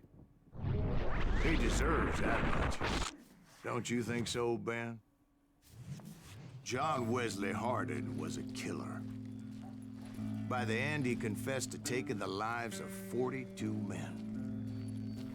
He was a bona fide folk hero by then, and had amassed a gang of armed miscreants and other assorted thugs. He and his men set up camp outside of town, and I was hoping Bob was among them. Shit, it's cold out here. Freezing my giblets off. Damn it! Shoot that son of a bitch! They didn't ask why I was there. They knew. Most of them were wanted as well. I figured Hardin was here somewhere, but to get to him, I'd have to get past his gun hands. I had to spill a lot of blood to find out Hardin wasn't in that camp. He was carousing in town with his closest friends. Hardin's boys apparently didn't want me to reach the bull's head. Some were hightailing it into town to inform their jefe of my unwelcome presence.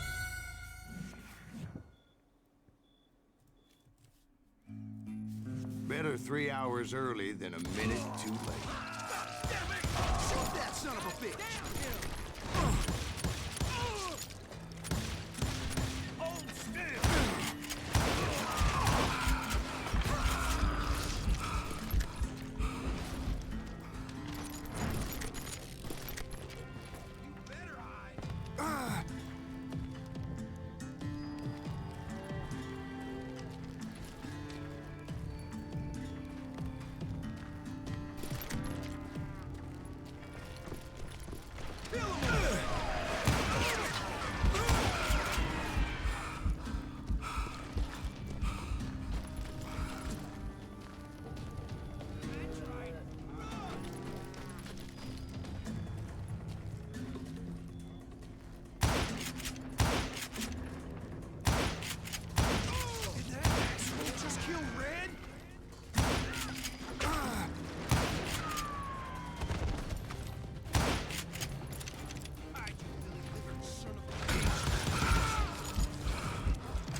bitch!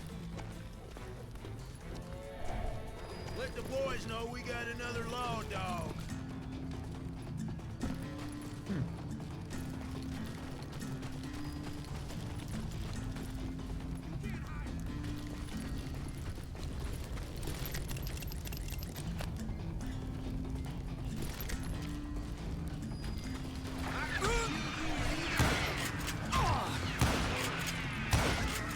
I wondered if Bob was among them.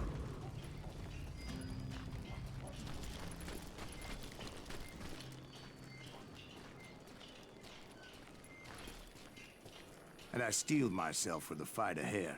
For as good as I was, deep down I wondered if John Wesley wasn't just a little bit better.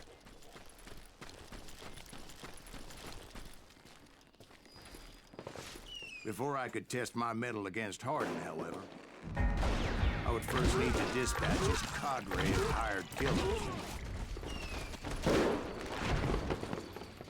Most of these degenerates were beyond redemption, but John Wesley might have been a different story. I didn't learn until later that that night was in fact his birthday celebration.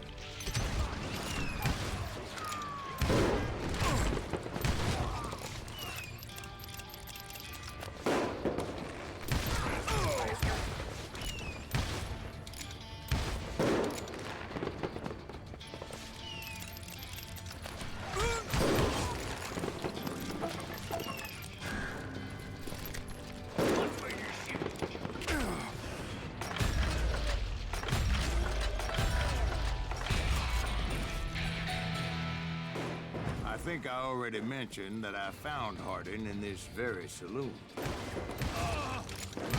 Suffice it to say, nobody there was happy to see me. In fact, I felt a certain hostility.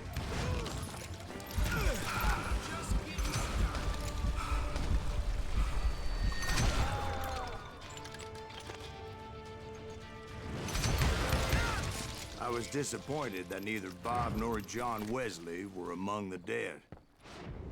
But that was short-lived, as a moment later I was facing down the fastest gun in the West.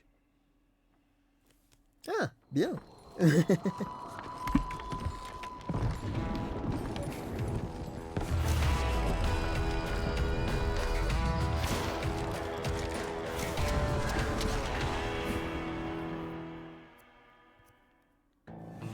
I felt a bolt of adrenaline. Or maybe that was fear. He was well known for his tricks, and I knew I'd need my own if I was ever to defeat him.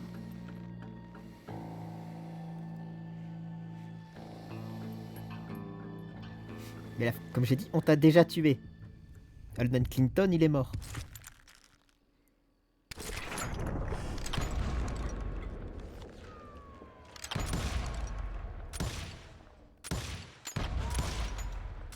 That man was faster than greased lightning. But being inebriated as he was, he didn't count his shots. And now, he was at my mercy. So he didn't die? No, I sent him to prison. Years later, after he was free, some restless Avenger took his life. Shot him in the back at a saloon just like this one. Anybody up for another beer? Ben?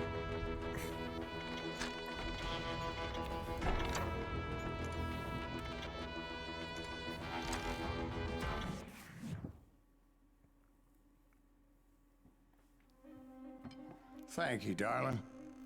Yeah, some say revenge is a dish best served cold.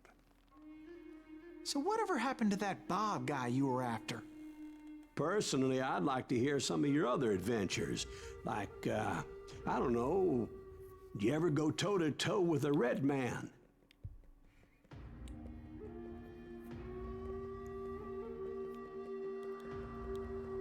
Yes, I did, Ben. I remember once I was after this renegade Apache, Grey Wolf. Strangely enough, revenge was also his primary motivation.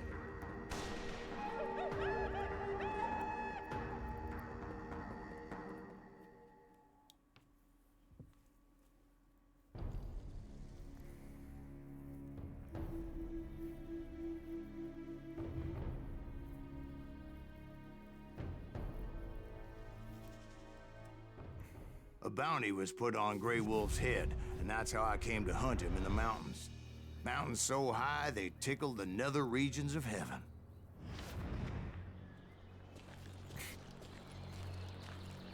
Grey Wolf was a Chiricahua Apache medicine man who had led a war party in revenge for a massacre against his people.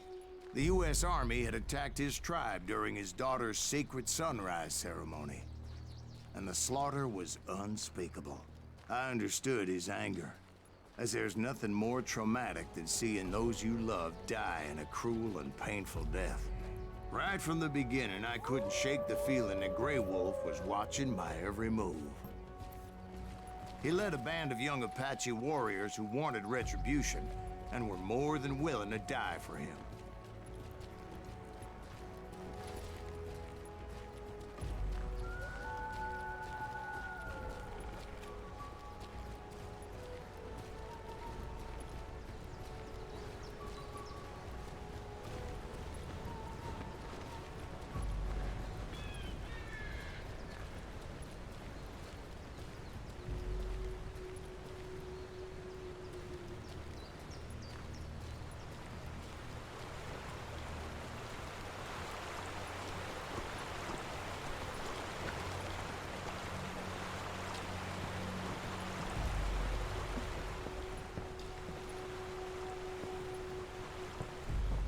They saw me before I saw them. And it crossed my mind that maybe this wasn't such a good idea. But now that the shooting had started, there was no backing down.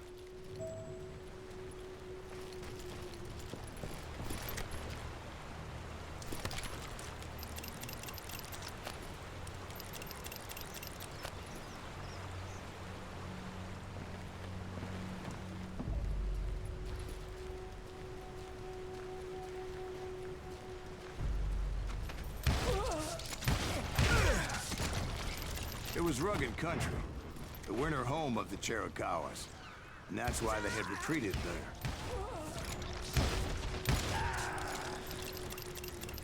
I admit to having some regrets about going after them the way I did. But then again, I got a lot of those.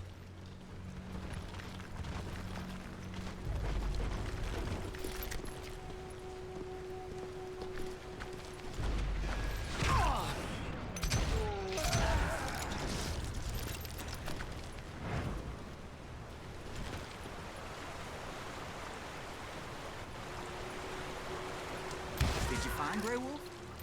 Not at that moment, but I did find the entrance to their hideout.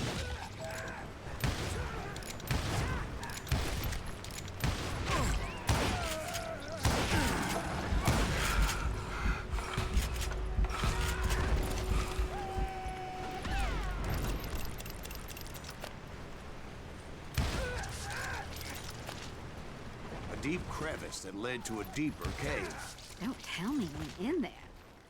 Yeah, but it's not out of bravery so much as pure, angry cussedness.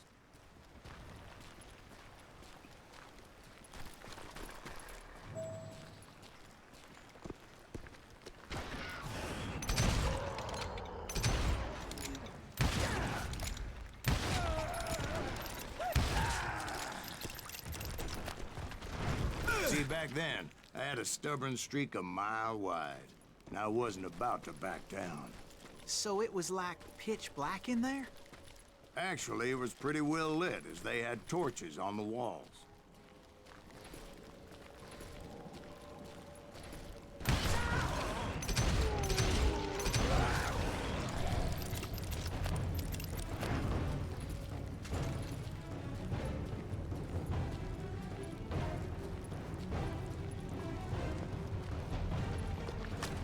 How big was his cave? Big as hell, Ben. Chiricahua had hid out there during the Indian Wars. They thought it was haunted with the ghosts of those murdered by the horse soldiers. The cave was haunted with dead Indian ghosts? To be honest, I was more concerned with the live ones than the dead ones.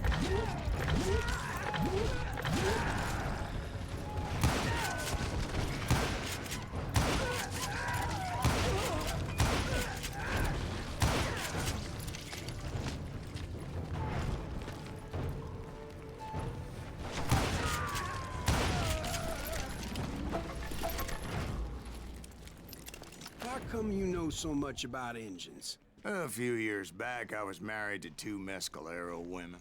At the same time? Yeah, they were sisters. Polygyny is traditional among the Mescalero.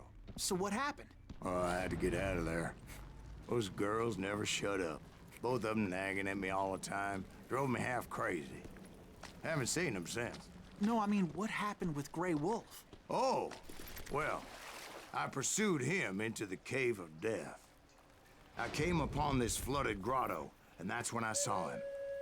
He came to me unarmed and unafraid. His voice echoed in the shadows, and I sensed he meant me no harm. You carry great darkness in your heart, and if you do not release it, it will claim your soul. The sound of his voice put some kind of ancient Indian spell on me.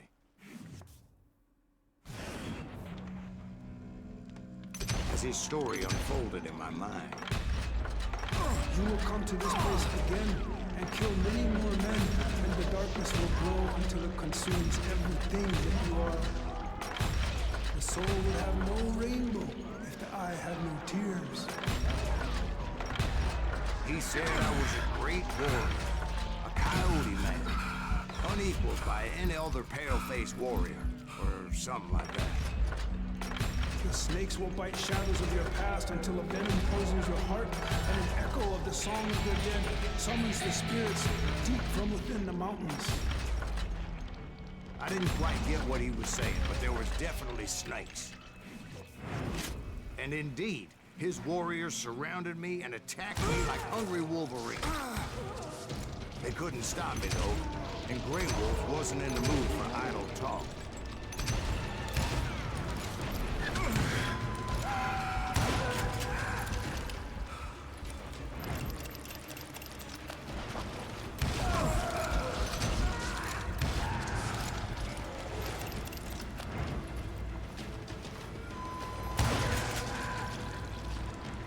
I swear I couldn't see any way out of this trap.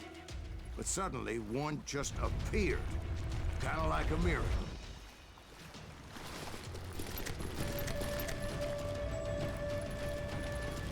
I felt like I would be lost in that damn cave forever.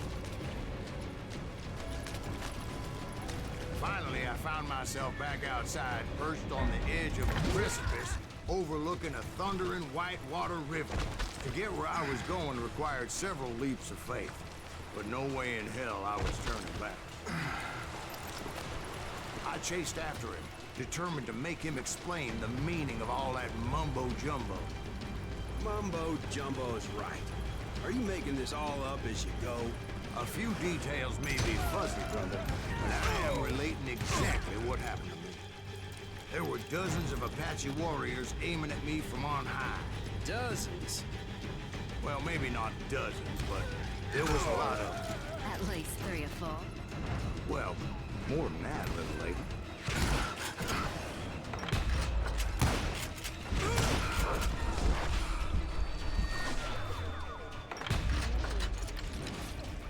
I had a steep climb up creek ahead of me and scrambled up those rocks like a mountain goat. I was determined to locate Grey Wolf and find out exactly what the hell he was trying to tell me. And wouldn't you know it, that crafty son of a bitch led me right into a trap. What kind of trap? Well, son, there had to be at least 100 Apaches surrounding me. 100? God be my witness. Oh, come on. Who are you kidding? Hey, I believe you. Come on, tell us how it ended. All right, but I'm not gonna drag this out. Where were we? You were surrounded by 100 Apache warriors. Well, I didn't take the time to count them exactly, but there were a lot of them.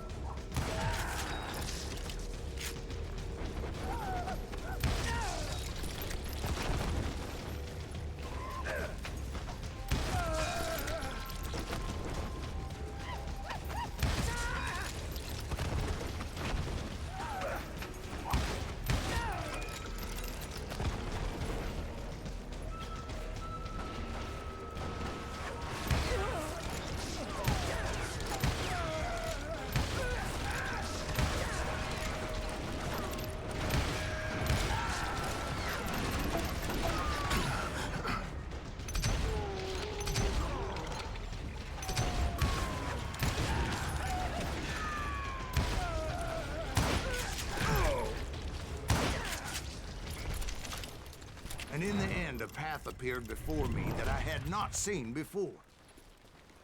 I followed it as I desperately needed to find out what Grey Wolf was trying to tell me. But it was like that son of a bitch disappeared into thin air.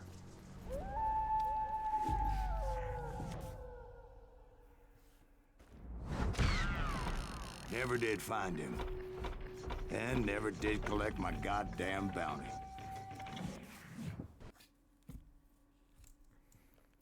Thank you, darling. It's interesting how the truth can sometimes seem might malleable, depending upon your point of view. Like how those dime novels make you out to be something you're not? Jack, don't be starting trouble. No, he's right. They do tend to exaggerate. Did they exaggerate your part in taking down the Daltons? Well, I was there in the flesh, boy, so I saw what happened firsthand.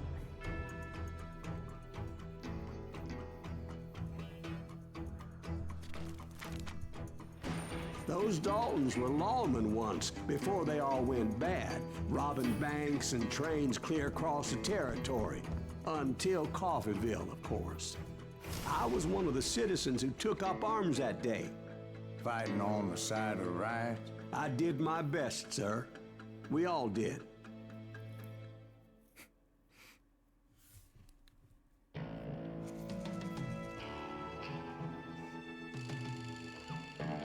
On est tellement habitué aux Dalton de Lucky Luke que ça fait toujours bizarre de les voir ailleurs. It was early morning. One of my friends was a local gunsmith, and he handed out firearms to anybody who'd take one. You see, the Daltons got it in their heads to rob two banks at the same time. Two banks on the same damn street. En même temps, c'était une des pires idées possibles, The ça. story was Bob Dalton's girl was always writing him about how he had no ambition. Well, the locals recognized the Daltons right off. Before they could get away, half the town took up arms to defend their property.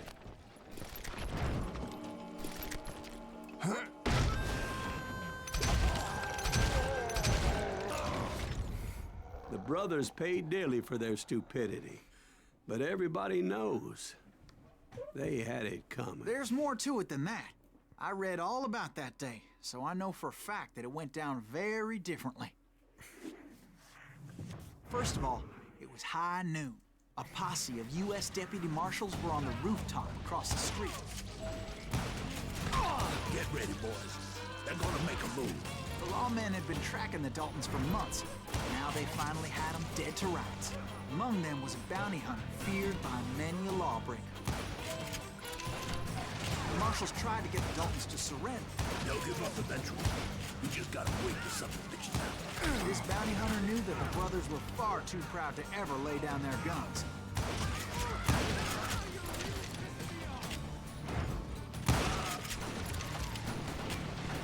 He went in there alone to confront those criminals. One of the marshals shouted, "Where are you going? Are you crazy?" Hey, where do you think you're going, dumbass? How about mine? He saw a way to get around to the back of the bank. Then he figured out how to hit the Daltons from a direction they weren't expecting. A moment later, he was climbing up a steep ladder, laughing at danger as he did.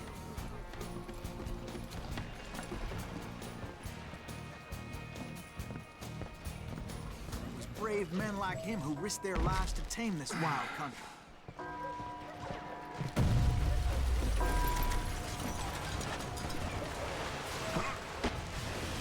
We've got company. Heroic men like him, who did what other men couldn't or wouldn't to make this country free.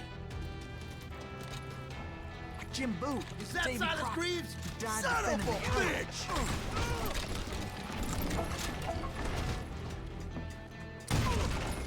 That's right. Good.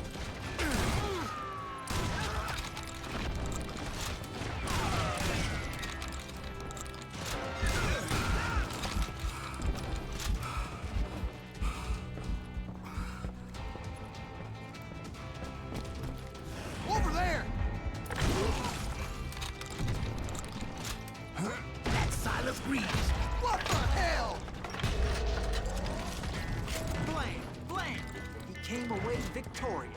taking down those thieving Daltons.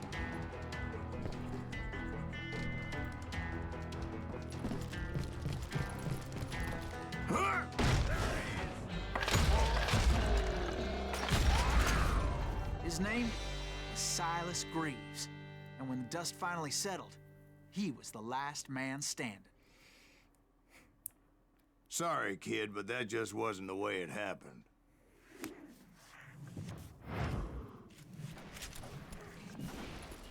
It was early evening, not high noon. The Daltons blew up the safe, and were all set to hightail it out of there. I was late to the party, and Coffeyville was already up in arms. Those pathetic deputies surrounding the bank were dropping like flies.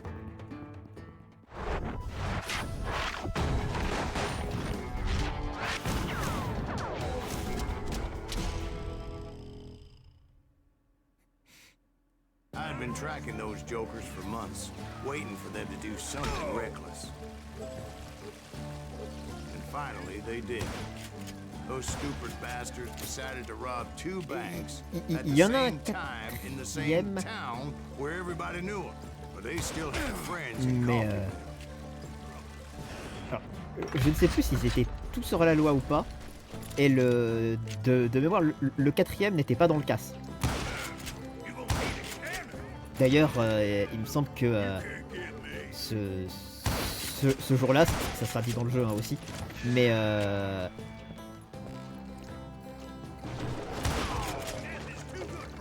ils sont... il y en a un d'entre eux qui a survécu à la fusillade uniquement.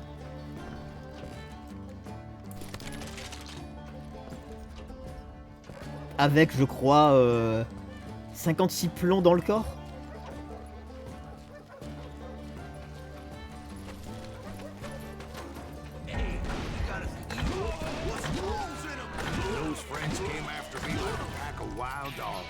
Tooth and nail.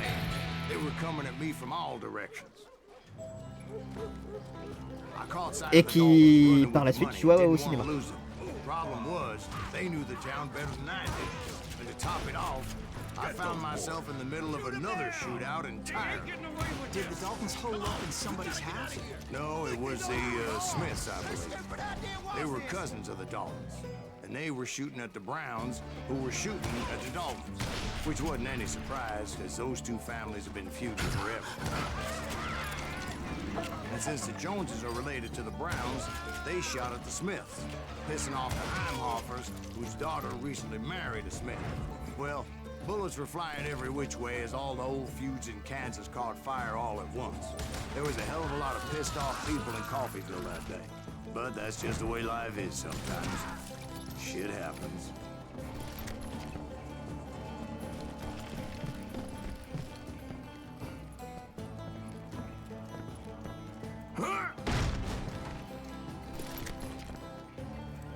J'ai 2 points.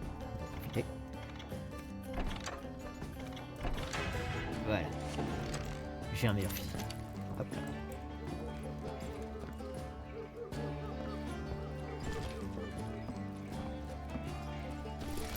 The Dalton boys knew I would never give up. Those Daltons weren't the sharpest knives in the drawer, but they always stood together. They set a trap to slow me down and allow at least 2 of them to escape. The 3rd brother stayed behind to plan me, just in case that trap of theirs didn't work. Ah, c'est une bonne question si c'était 3 ou 4. Il me semble bien qu'ils étaient des... Bah, mec, crainte. Il me semble bien que même dans l'histoire il y en avait un 4e, mais il était peut-être vraiment pas un... The youngest, and he decided to stand his ground and face me down. I ain't afraid of you, Silas Reeves. This is where it ends for you. He was determined to protect his brothers. I understood how he felt. Taking me on all by his lonesome wasn't exactly a recipe for a long life. It's all killing time.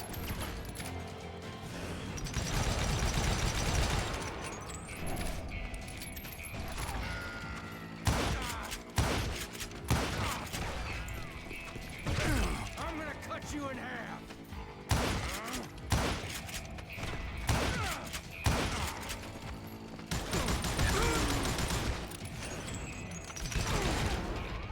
But Emmett Dalton survived the robbery in Coffeyville.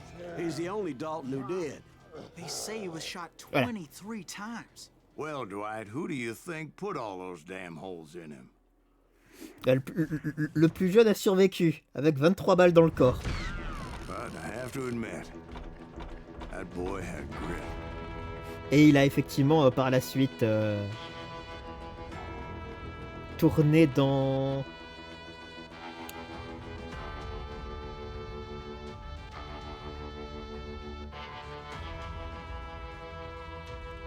Ouais, il a tourné dans quelques films ensuite. Il a écrit un livre et il a tourné dans un film.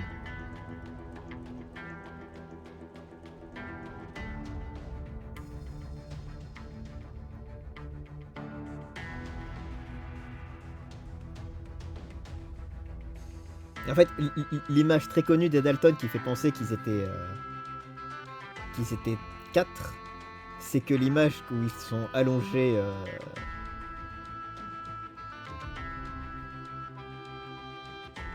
légers après avoir été abattus, ils étaient 4, mais il y avait 2 qui étaient de familles différentes.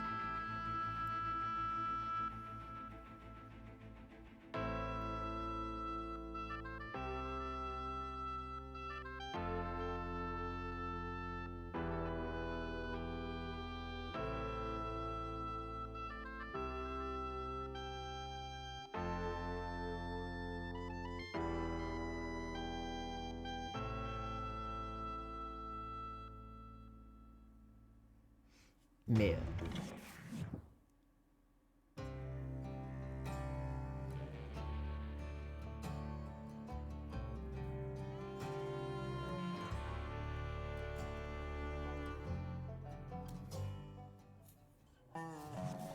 We'll get those suckers. It took me a couple of days to track the Daltons down. They can't get away with this. And in that time, a whole posse of local vigilantes offered to lend a hand. We'll track him to the ends of the earth. They seemed as determined as me to find those outlaws. But as we headed into those swamps, it was like I had my own private army. There was no way those boys were getting away this time. ah, ils en avaient un. Ouais, ils étaient bien. Ah, ils étaient bien 4. C'est juste qu'il y en a un qui est mort plus jeune.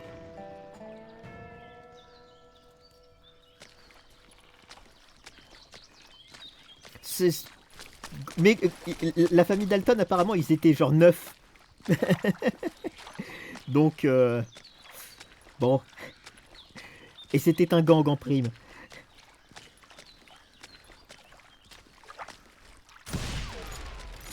Ouais, avec 3 sœurs, plusieurs frères, des demi-frères. Right? Beautiful time of year.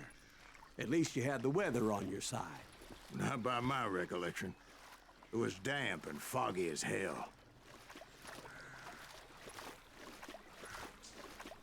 It was tough to stay on a true course, so we kept an eye Je ne out sais for pas. landmarks.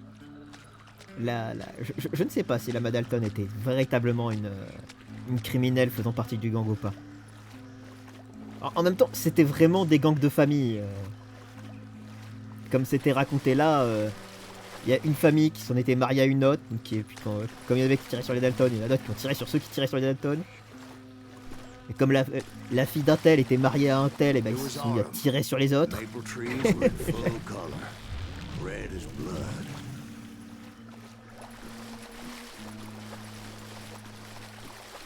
The rains that year were torrential, so the whole area was flooded. The vigilantes had spread out wide, and pretty soon I couldn't see anybody. Bury them in the swamp. Plant them where they stand. Except for some bitches ahead of me wanting to do me harm. So I had to face them alone. I wondered why my compatriots didn't come running when they heard the shots. So did you find the Daltons? Not yet, but I did have the questionable pleasure of meeting a few of their friends. The boys had established quite a reputation by that time, so they attracted all manner of riffraff in their cause.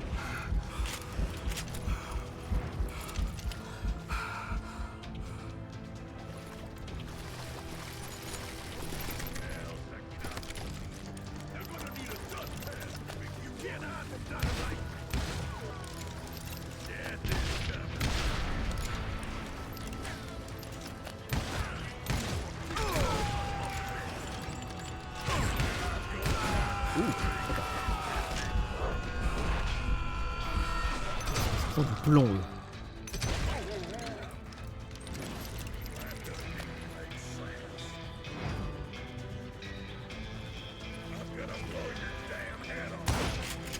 And my reinforcements was nowhere to be seen.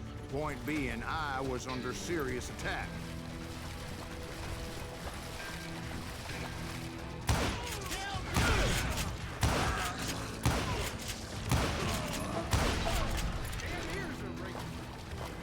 Mais on lira les cartes à la fin du jeu. Il y a plein d'infos sur le Far West qui sont intéressantes. But luckily, a barn materialized as if right before my eyes. I scrambled up top to get a better view, but just ended up falling inside. So, how did you get out? The barn doors was open. About right then, I saw some suspicious characters running for the bushes. Of course, I followed them. But that goddamn swamp was like a goddamn maze, and pretty soon I had no goddamn idea where I was. Steve? So I just started walking, and pretty soon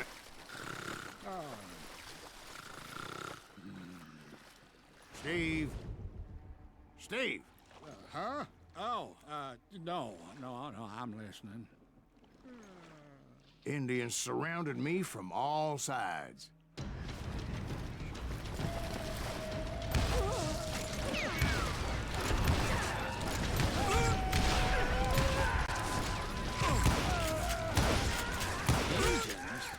They were Indians? No. I just wanted to make sure Steve was paying attention. Now, where was I? You were following the Daltons through a swamp? That's right. See, Steve? Dwight's paying attention. No, I'm listening. I was just resting my eyes. So, where was I? The Daltons. Right. See, there's a reason so many outlaw gangs are made up of brothers. Being a brother's a very sacred. It's a bond like no other. So did you ever find the damn Daltons? Not yet. But I did find a few of their cousins. You Kansas breed like rabbits. Or Smiths or Heimhoffers or who knows what. Aïe. Et là, je me la suis prise. En effet, un tir dans la tête, c'est généralement fatal.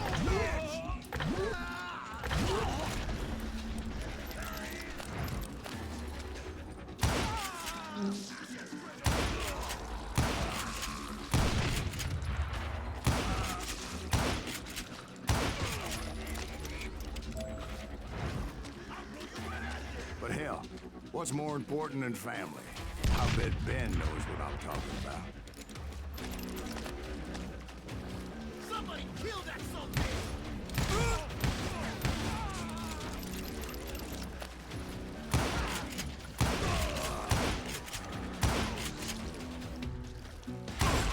You're done.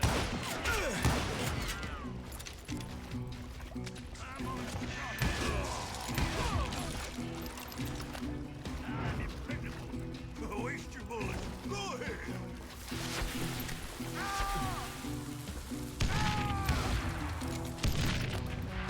Face me, you coward. Damn.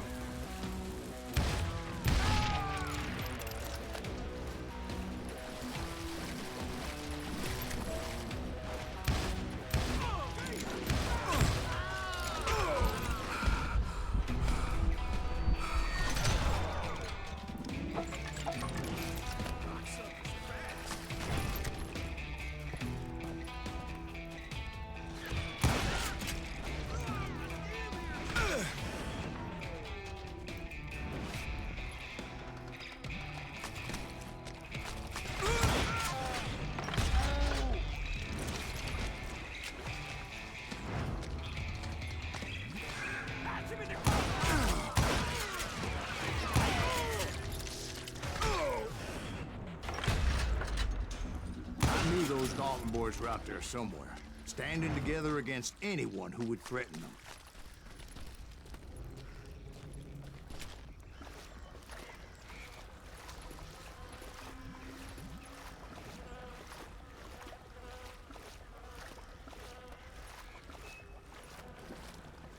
And that's when I saw it. A goddamn steamboat. A steamboat in a swamp? Yeah, Steve, but this wasn't much more than a wreck, really. But how'd a damn steamboat end up in the swamps? Guess it floated off during the flood of '89. Now, was it a stern wheeler or a side wheeler? What? Does that really make a difference, Steve? It was a steamboat with a goddamn army on board. It was then that a fusillade of bullets come raining down from on high, and those vigilantes who accompanied me weren't anywhere to be found. But among those men that were shooting at me, I thought I saw some familiar faces.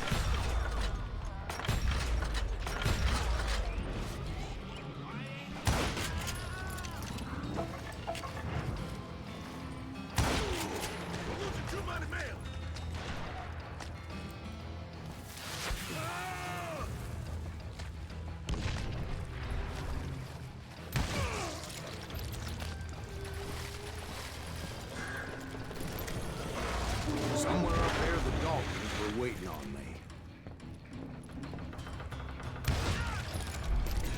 Sorry, son of a... Sounds like you don't give up too easy. That's the kind of man I am, Ben. I set out to do something. I do it. Surrender just ain't in my nature. Plus, I'm stubborn as hell.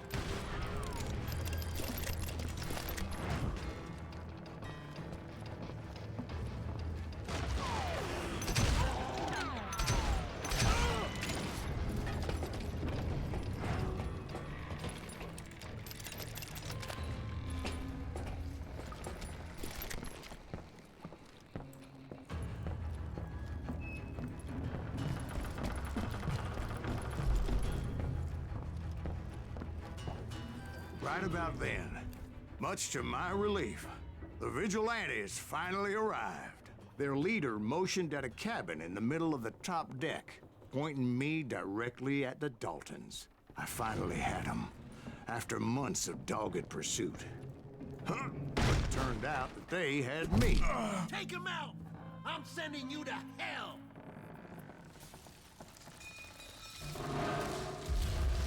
The Daltons had played me like a fiddle.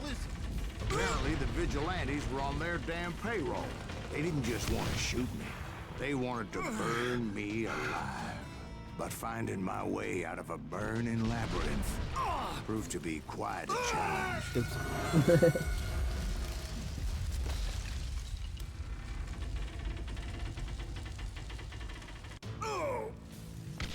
But finding my way out of a burning labyrinth proved to be quite a challenge. It was a riverboat, right? I mean, it's not like it was a goddamn ocean liner. Well, yeah, but I was in a fight. Got that ship that's gonna launch next year? Largest one in the world. You're talking about the Titanic. If you ask me, it's too blessed big. I don't think it'll even float. So anyway... Don't be stupid, Steve. They know what they're doing. They say that the Titanic is unsinkable. Oh, God. But getting back to that steamboat, how'd you get off it, Mr. Breeze? I took in a lot of smoke that day, so I admit my recollection might be a bit hazy. But somehow I managed to finally disembark. It was time to settle this once and for all.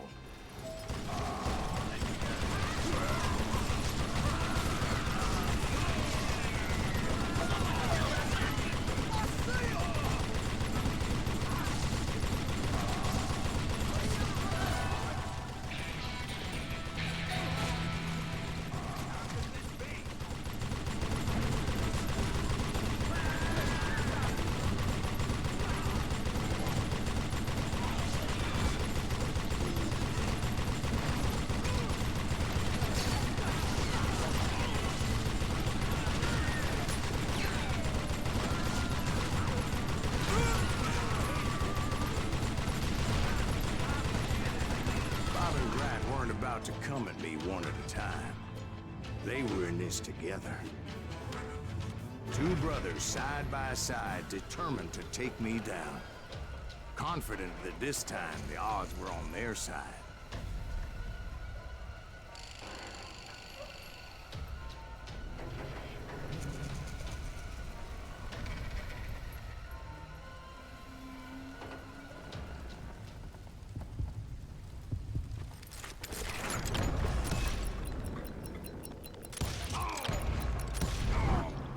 got it wrong. A sad end for those two. If they'd only known that Emmett was still alive despite his wounds.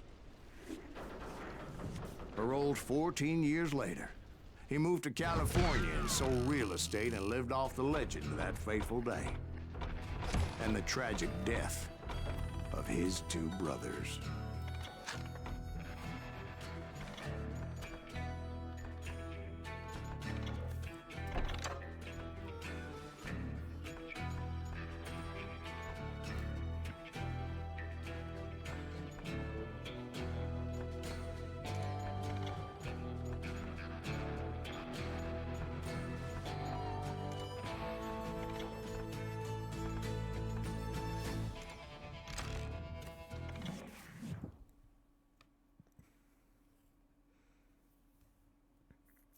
My own brothers died tragically as well, truth be told.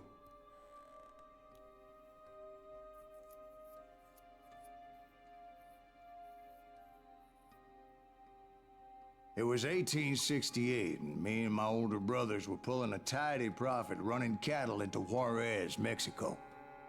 One night after my brothers retired for the evening, I found a little poker game in a cantina with a couple of cowboys. And I just couldn't lose. I even won an old Spanish coin that had to be 100 years old. Well, I was mighty pleased with myself the next morning as my brothers and I rode for Texas. But before we crossed the border, those cowboys caught up with us. It was Johnny Ringo, Roscoe Bob Bryant, and another asshole named Jim. They wanted their money back and everything else we had, including our lives, as those boys didn't want us coming for them later. Bob put that old Spanish coin in my mouth and said, "I won't have it said that I left you with nothing, boy." Well, those horses bolted, and there we hung as those bastards rode away. The branch finally snapped under the weight of the three of us, but being my older brothers were bigger and heavier, they were already dead. And right then, I swore to myself that I would avenge them.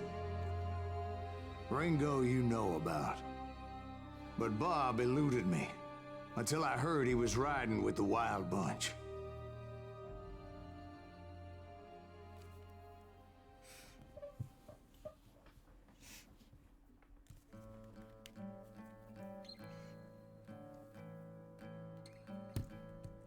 Oui, c'était une des méthodes de cette époque-là.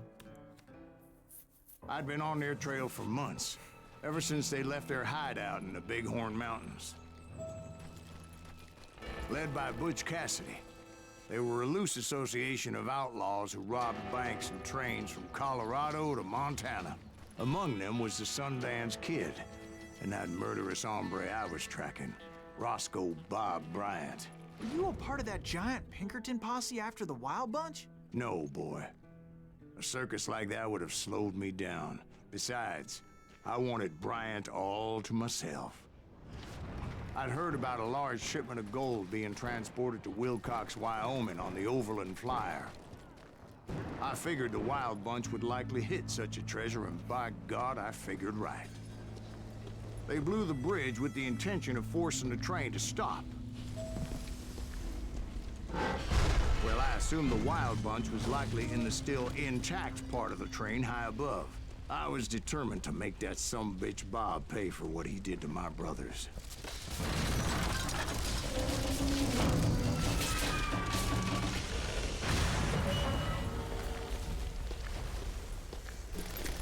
I found the device they used to blow the tracks, so I knew I was headed in the right direction.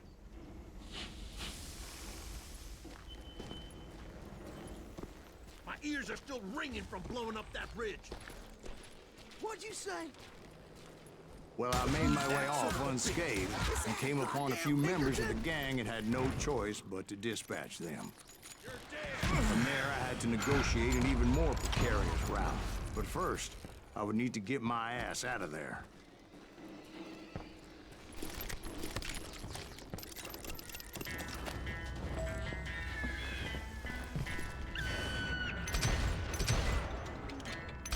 I jumped jumped from the frying pan into the fire as the train was clearly fixing to fall. I had found the gang, but in order to find old Bob, I needed to fight my way forward past a whole passel of desperados. Outside, inside, any way I could, I made my way towards my prey. Well, what about the passengers? It was mostly a freight train, as I recall. There were no passengers aboard that day.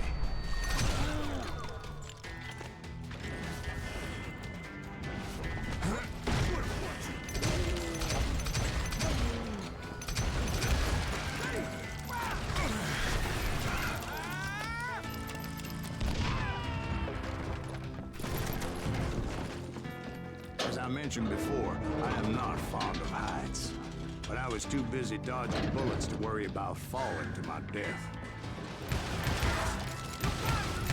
Odds were I was likely to die that day anyway. So I was determined to take down as many of those bastards as I could.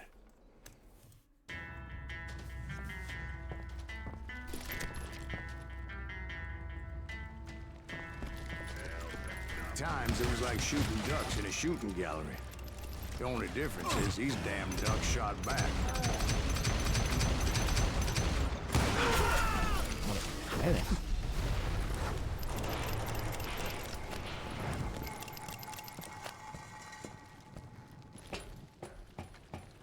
I kept hoping the law would show up and give me a hand. You mean like that giant Pinkerton posse that I read about? Did they come riding in, guns a-blazing to help?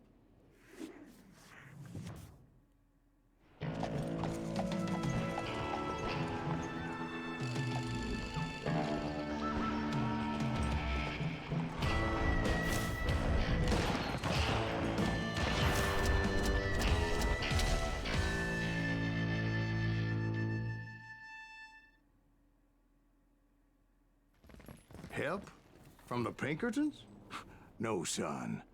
I had to fight the Wild Bunch all by my lonesome, as usual. Who the hell is that?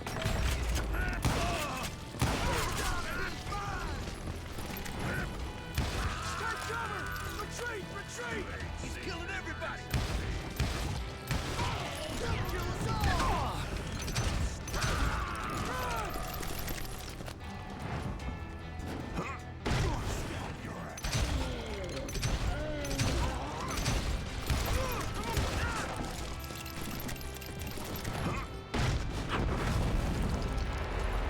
Guess is those dime novels didn't portray this as it happened, did they?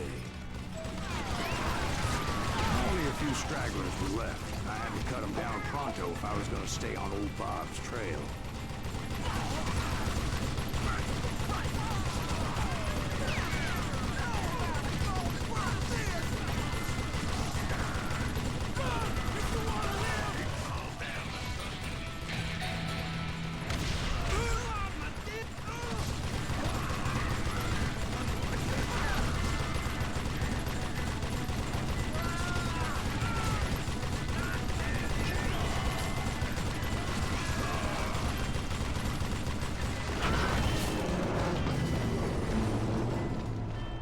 Once I silenced all those guns, I went searching for my nemesis, determined to finally have my justice. But the only survivor who welcomed me was George Flat-Nosed Curry. Who was he?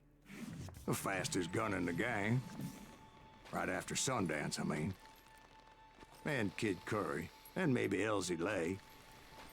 Though some folks might dispute that.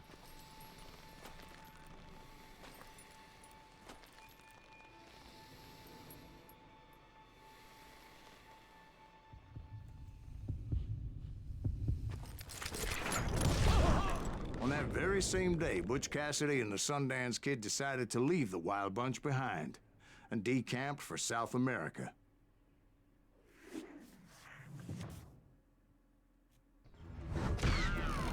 They ended up living down there for many years, but I'm sure you already know all about that. Je crois que j'ai quasiment jamais fait de victoire qui n'était pas la loyale dans ce jeu. C'est marrant.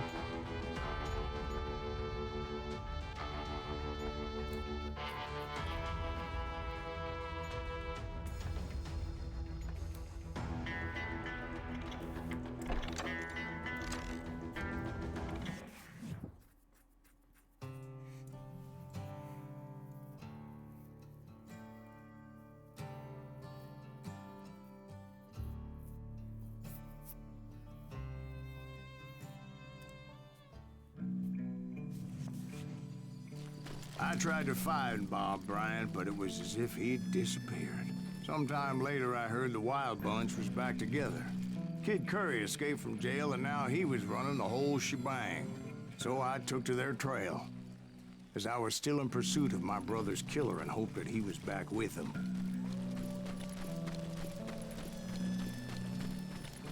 That Kid Curry's kinda crazy, ain't he?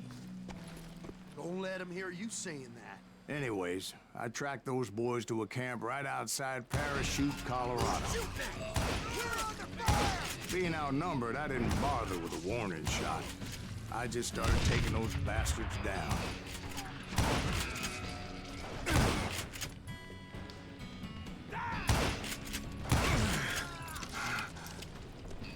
Old Bob wasn't among them, and neither was Kid Curry.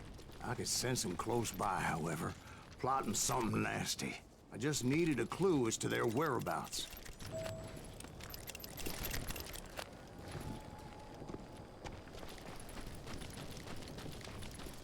And I found one. A map with their bold plan clearly marked. This time they were fixing to blow up a train trestle. Property of the Union Pacific.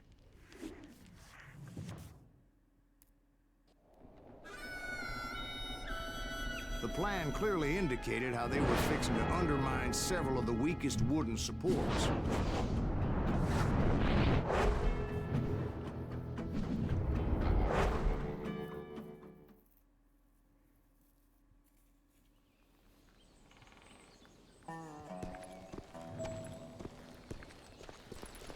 Kid Curry was considered the wildest of the Wild Bunch. It was said that he fathered 85 bastard children, though some say it was only 5. Kid Curry had bragged to a whore how he was gonna rob a train heading to the U.S. Mint in Denver. And that whore, Fat Sally, she told me. The bridge was rigged with dynamite, so I decided I'd best be careful confronting those bastards. A moment later, I saw a ladder that somehow had escaped my attention. Don't you blow us up now. Don't worry, I know what I'm doing.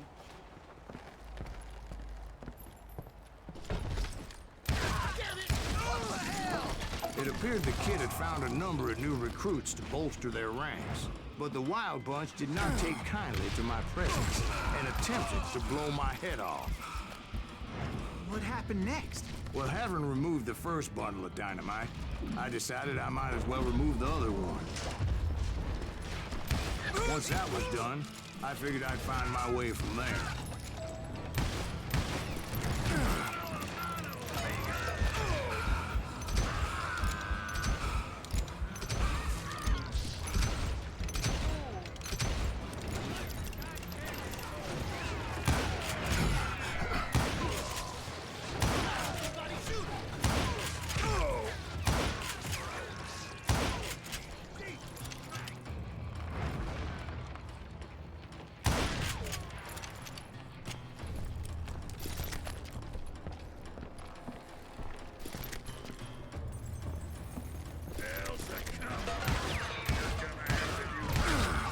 So, what happened then? Had to remove more of that damn dynamite. It must have been terrifying trying to make your way across. I was sweating it a bit, but then I noticed a footbridge tied up on high, so I shot the rope.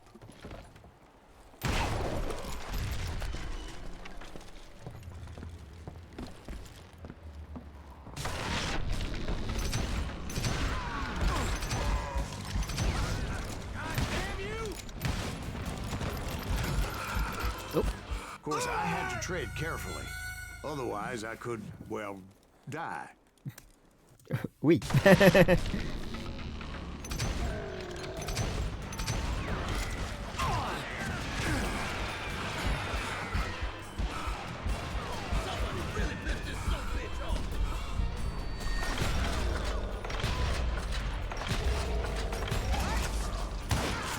Là.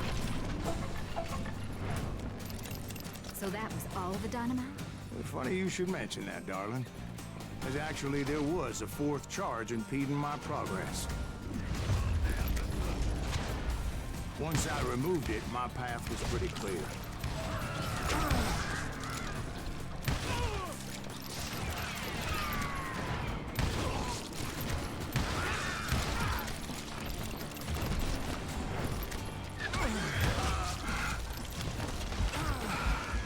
So I proceeded onward and realized that that way just wasn't gonna work. I needed an alternate path forward.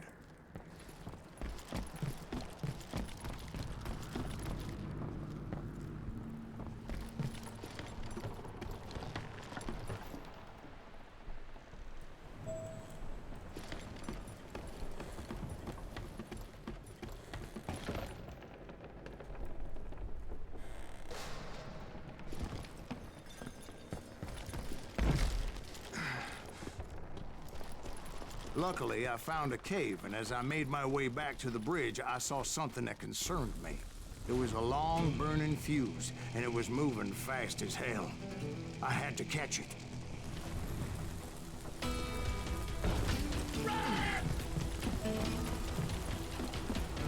The burning fuse was so damn quick, I had to run like the wind. I almost had it, but no. Thought I was gonna have a coronary when I lost sight of those sparks. My heart was pounding like a sledgehammer. I knew that failure meant boom. Then, finally, at the last moment. Whew. Of course, I was successful, or clearly I wouldn't be talking to you folks here today. Naturally, I removed the last dynamite charge. Well, it was a touching reunion. But by this time, I was thoroughly exhausted and dragging my ass as I was not a young man anymore.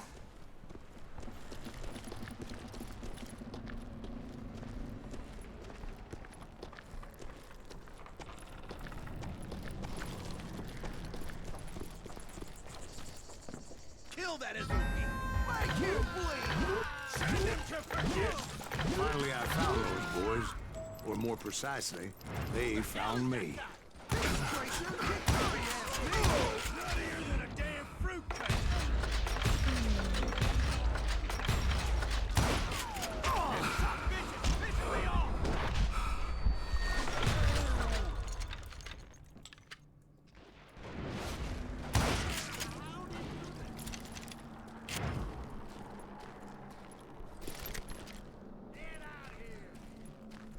Just when I thought things couldn't get worse, Kid Curry opened up on me with a goddamn Gatling gun. It was hidden in this tunnel and pretty well shielded.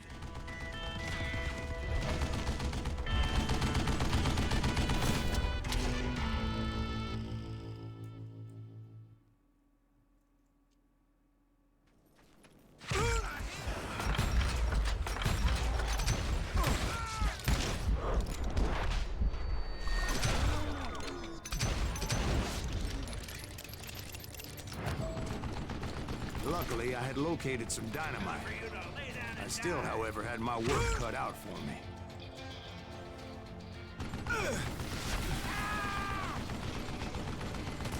That smells like a killing. It's not fair. Damn it, I need some help here. Come on, boys. Think of something down. I'm with you. These fat bastards. Give me a hand here, goddammit. Eventually, I brought that tunnel down. And that's when I met Kid Curry himself. He had decided to stop pussyfooting around and deal with me personally. Gonna cut you and...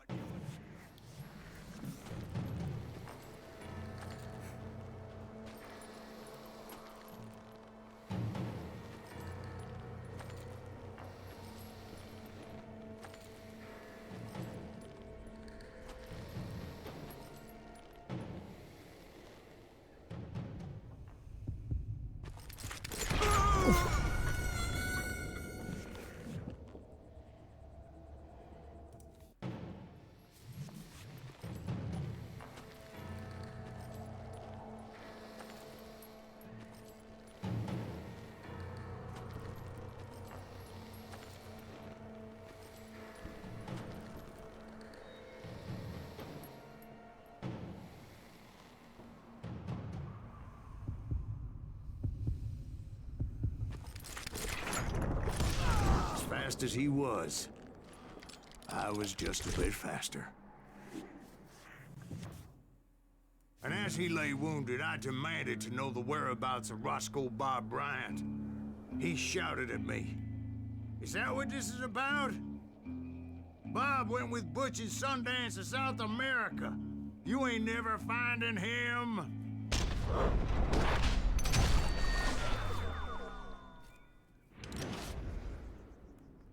Those were his last words.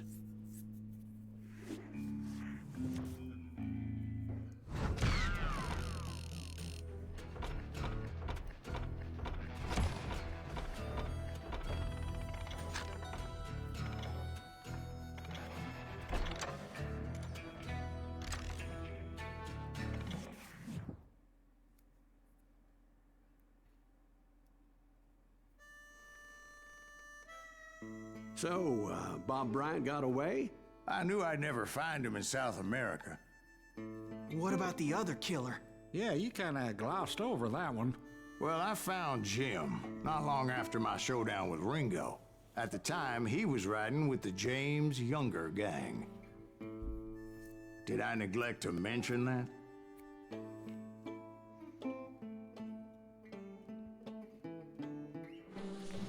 Jesse James? The greatest outlaw who ever lived? Jesse and his kin rode with Quantrill when he raided Lawrence, Kansas, and killed near 200 people, boy. Nothing great about that. And from there, him and his brother went on to rob banks and trains from Kansas to Missouri. Which is why there was such a rich bounty on their heads. 40 grand for both of them, dead or alive. That's one hell of a payday.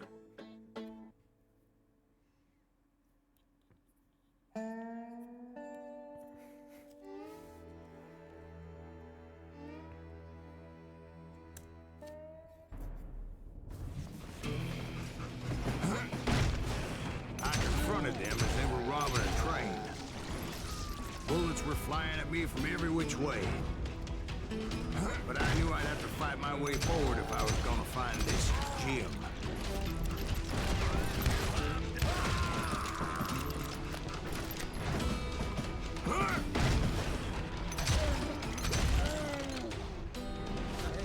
Now wait a second. How'd they stop this train in the first place? Well, the James boys were experts at this.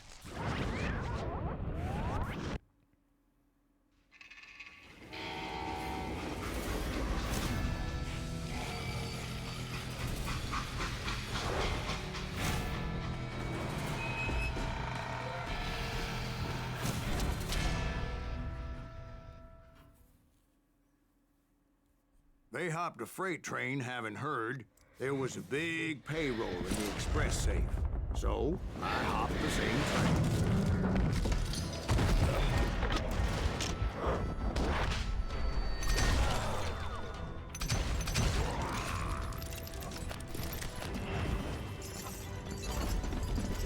The James Younger gang was decimated after that little fiasco they had in Northfield, Minnesota. So Jesse needed more men and took on the killer I was after, along with a host of others. I was hoping to find my man and put a bullet in his head. Climbing around that train, I must have swallowed 100 damn bugs before I reached James that... Younger gang pulled the first train robbery west of the Mississippi. Sounds like you hold them in high regard. Everyone knows they were the most famous outlaw gang ever. And you took them all on by your lonesome. Again. I'm finding this all a little hard to swallow, friend. Well, maybe you need to wash it down with some whiskey. By the way, did I mention that that train was flying down those tracks like a bat out of hell?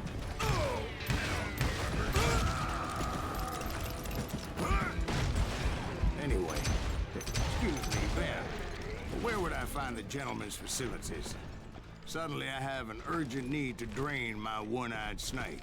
Well, I've had more than a few drinks, and I've been sitting here for quite a spell. Right through there. Let me show you. I've never heard so much malarkey in my life. You think he's bullshitting us? You don't think he's Silas Greaves? I think he's just some old drunk looking for some free liquor. I don't know, Jack. I think I believe him. You don't think he met Jesse James? Oh, you gotta be kidding me. That story makes no sense at all. Jack. I mean, you gotta be 2 bricks short of a load to believe that cock and bull story. I don't agree. Jack, lay off the Do you bar. seriously think that tired old man went toe-to-toe with Jesse James? Well, that's better. Did I mention that this Jim was married to the infamous Belle Star? Of course, I didn't learn that until late. Anyway, I made my way forward the best I could. Around the sides, over the roof. At some point, some bitch saw me and shouted out, "It's a damn Pinkertons!" Damn Pinkerton! Now, I never worked for that limey cocksucker, but I guess they assumed I was one of his assassins. It was a rickety ride and quite precarious.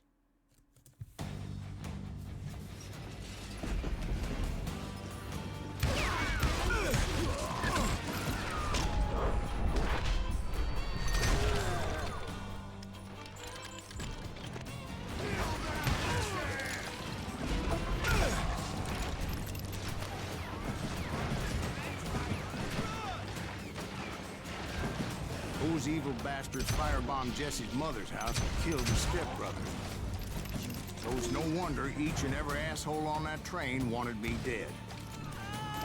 Everybody's always mistaking you for somebody else, aren't they? Why is that, I wonder?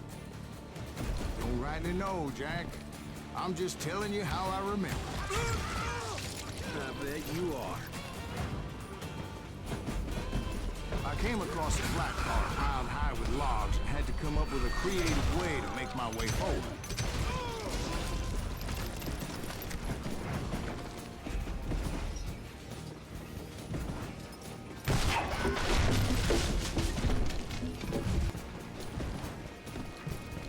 Right about then, I was attacked by some asshole on a Gatling gun. Yeah, seems like you run into a lot of them. Asshole? Gatling guns. Yes, I did. Now, I don't remember how I took it out. It was either a bullet or dynamite. Where would you find dynamite? Does it really matter, Jack? You're messing with the flow of the story here. You're dead!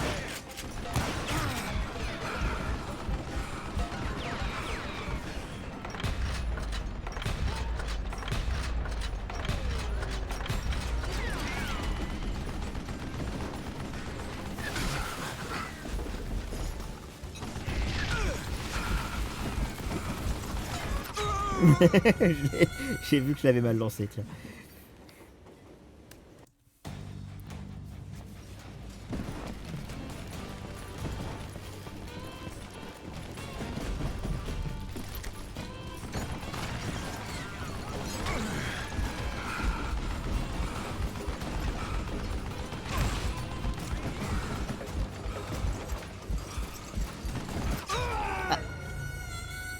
Un peu long.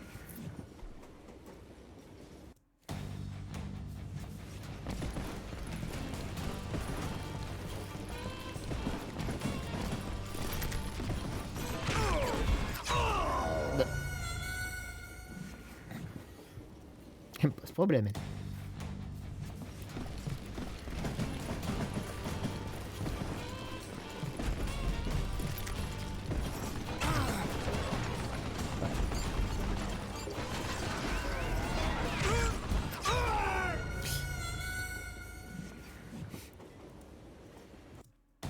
Allez.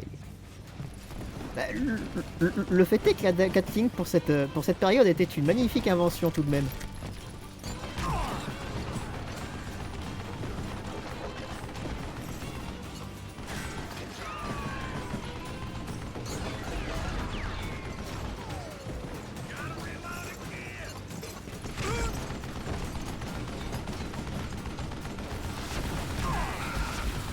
Hey.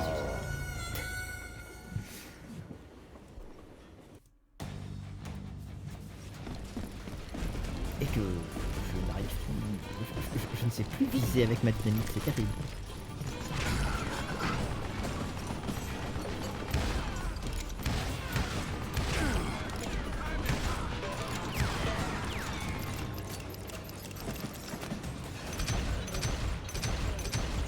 Voilà.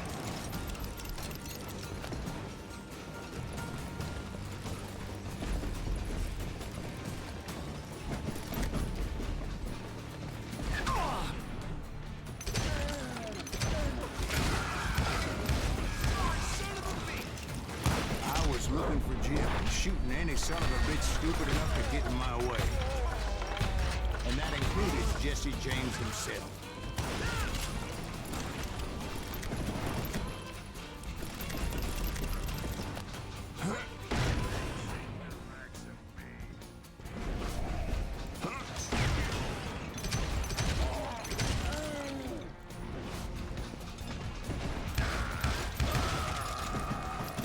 There sure were a lot of men determined to die that day.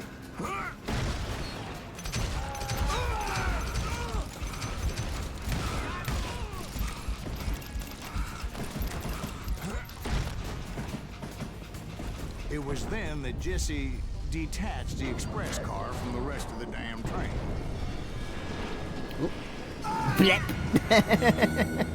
Oh, je l'ai vu m'arriver dessus celui-là.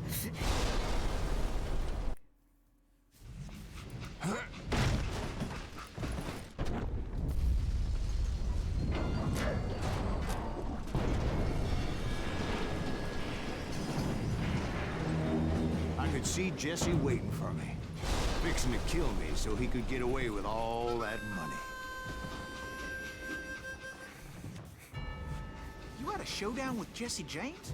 Of course he didn't. Everybody knows that Jesse was killed by Bob Ford. Yeah. Jesse went out like John Wesley Hardin. Coward shot him in the back of the head.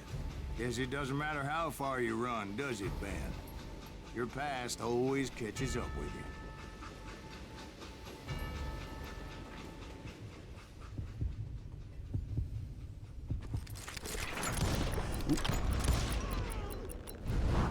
Yeah, I didn't kill Jesse James.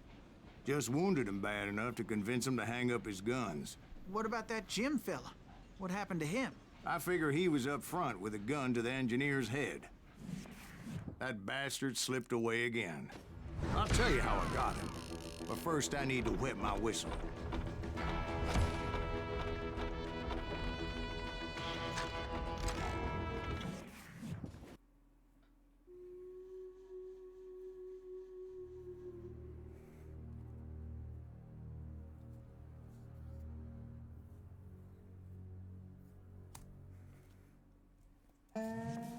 After my showdown with Jesse, I continued to track his brother, Frank, and that son of a bitch, Jim. I followed those bastards into the high mountains as they were going to ground. What mountains would that be? Somewhere in the Ozarks, I believe. The perfect place to hide out from the authorities.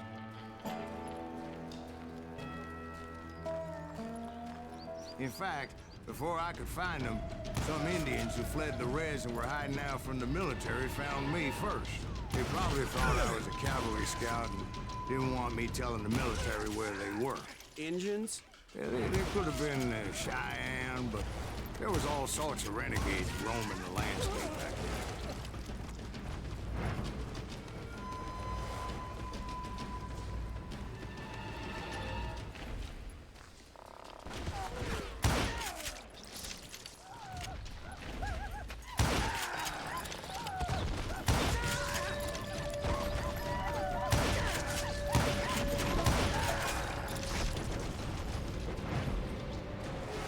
Hey, how about another whiskey, Ben? Nothing better to soothe the troubled soul.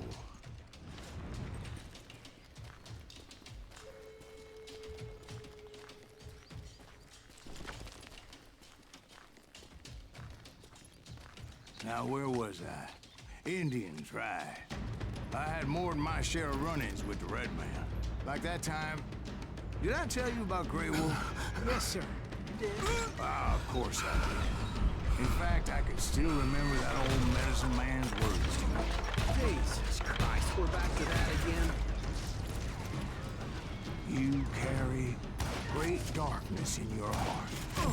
It will claim your soul. You will come to this place again and kill many more men.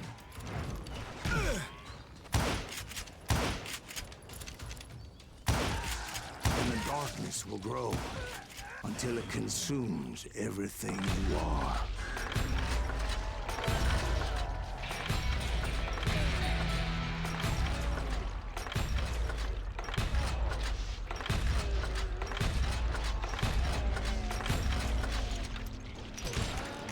So, did you ever find it? Who? The man you are after. Let me ask you something, Ben. You ever think about death? Mr. Greaves, are you all right? Oh, death. Oh, death. Won't you spare me over to another year? What is this that I can't see with ice cold hands taking hold of me? Well, I am death, none can excel. I'll open the door to heaven or hell. Oh, death, someone would pray.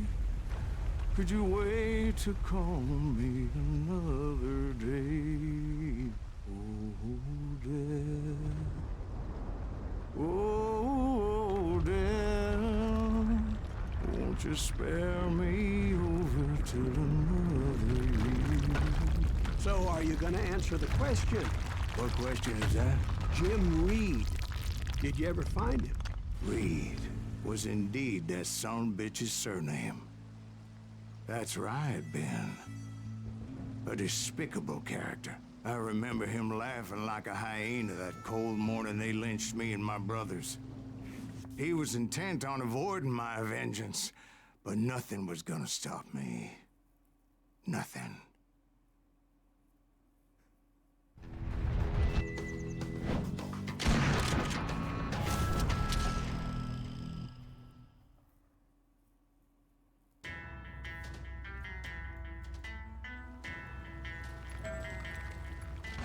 I finally did track those outlaws down.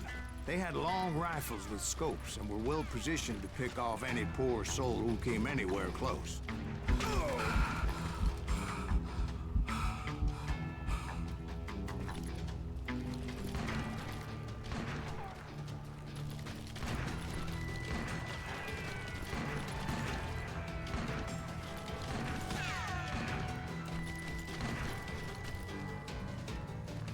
I'm guessing Frank James believed I was responsible for the demise of his brother Jesse. I couldn't really disagree with the man, as I thought Jesse was dead then as well. He backed off as I closed in on him, but he was still intent on killing me. And when I closed in on him again, he backed off again, looking for a better angle on me.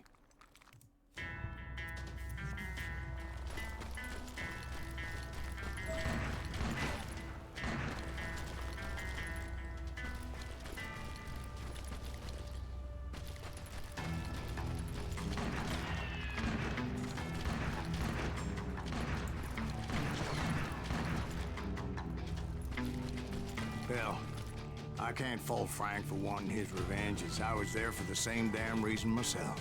At this point, I'm guessing you think Silas Greaves is a worse murderer than Jim Reed ever was. No, sir. A man who spent half his life killing somebody's brothers, fathers, sons. I think you were just looking for justice, sir. Is that what I was looking for, Dwight? Is that what it was? Justice? Isn't that why you were hunting the James gang? James gang. Right. I finally found Frank holed up in his mountain cabin, and he was determined to have me dead. It was a pitched battle that could have gone either way. Luckily, I had some dynamite in my possession. Dynamite. On your person. A few sticks, just in case. It's always good to be prepared. Right. I'm just laying out the facts as I remember them, Jack.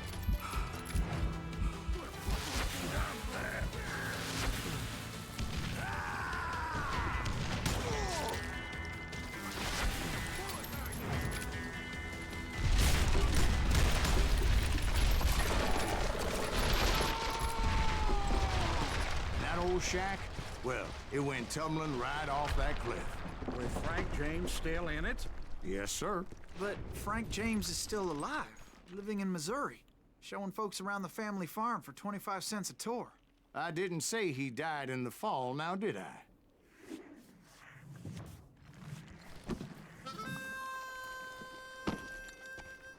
I'm done with this damnable outlaw life. Kill me, don't kill me, do what you will. At this point, I just don't give a shit. I explained to Frank that I had nothing against him personally and that I was looking for someone else. You want Reed? Have at him. I never did like that bastard. I am done here. We parted in peace as Frank pointed out the path to my prey before making his way back down the hill.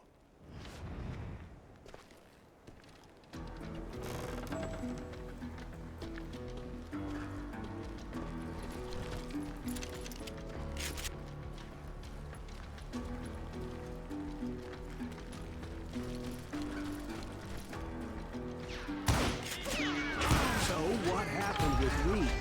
Well, I finally found the last of the gang hiding in a nearby cave. First, I had to dispatch the lookouts, as I was determined not to let that murderer escape my revenge again.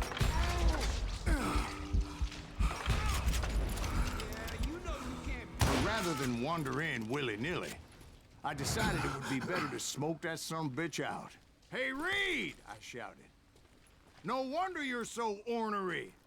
Can't be easy being married to Belle Starr. While you're off providing for the family, she's spreading her legs for every Tom, Dick, and Cole Younger. Not an attractive woman exactly, but very friendly. At least she was to me.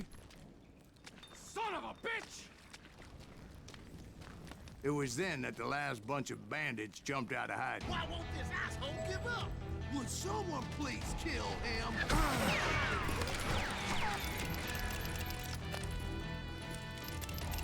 Cover me!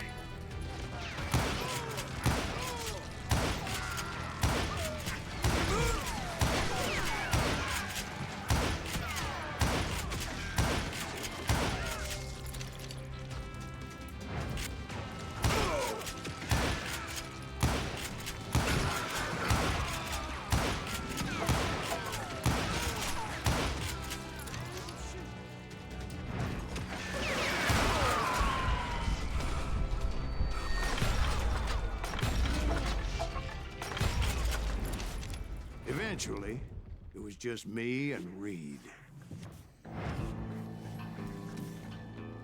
I had waited a long time to face him down, so I could repay him for what he did to my brothers.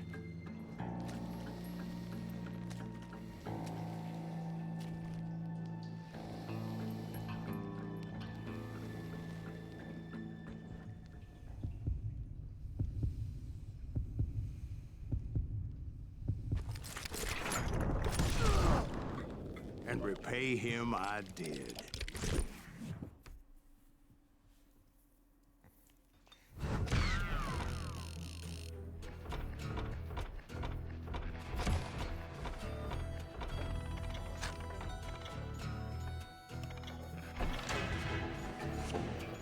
Parfait. Il ne reste plus que ceci.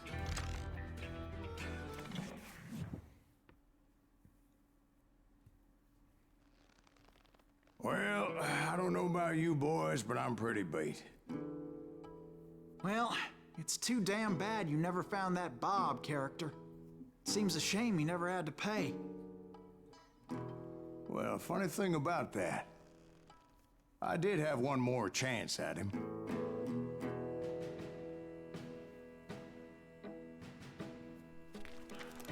Six months ago, I heard that Butch and Sundance were back in the States and had gathered up some of their old gang. I tracked them down, hoping that Roscoe Bob Bryant had returned with them. So you're saying they didn't die down in Bolivia? That's what I'm saying.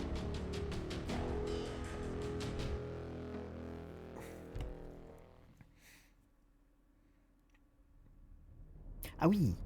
Ah oui, en difficulté difficile, je le traverse le jeu en fait.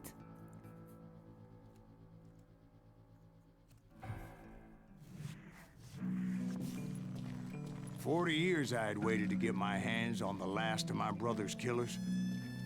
Not even an army of demons could have stopped me now.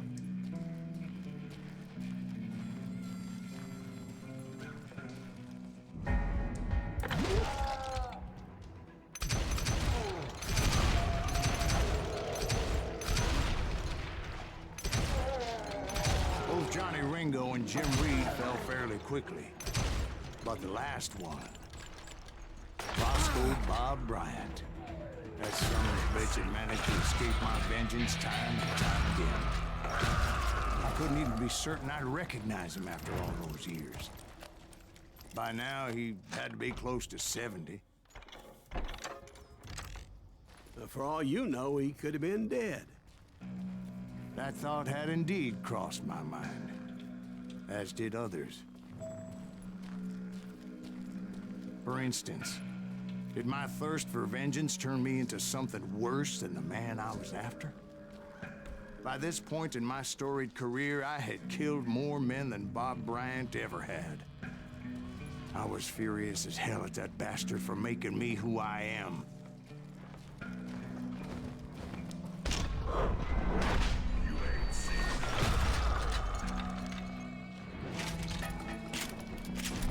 Nothing could stop me from taking his life. I'd been after that killer forever. From the time I rode with Billy the Kid. But that chapter of my story you already know. Chapter of that fairy tale, you mean? Suddenly it was 1910. Here I was, an old man roaming a ghost town dead almost 2 decades. Town was falling apart, just like me.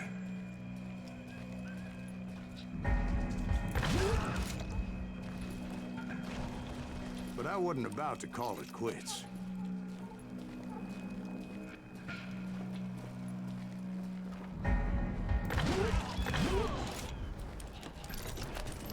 Even though the ghosts of my dead brothers were begging me to end what I started so long ago. Mr. Graves, are you all right? Would you like some water? The Wild Bunch knew I was there. They were after a treasure they had hidden before they fled, buried in the grave of a dead amigo. I intended to fill that grave with Bob Bryant's corpse. But like I said, the bandits knew I was on to them. They lured me in and hit me with everything they had.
You obviously prevailed since you're sitting here. Actually, in that moment, I did not prevail. So I suppose we're talking to a ghost. Funny you should put it like that, Jack.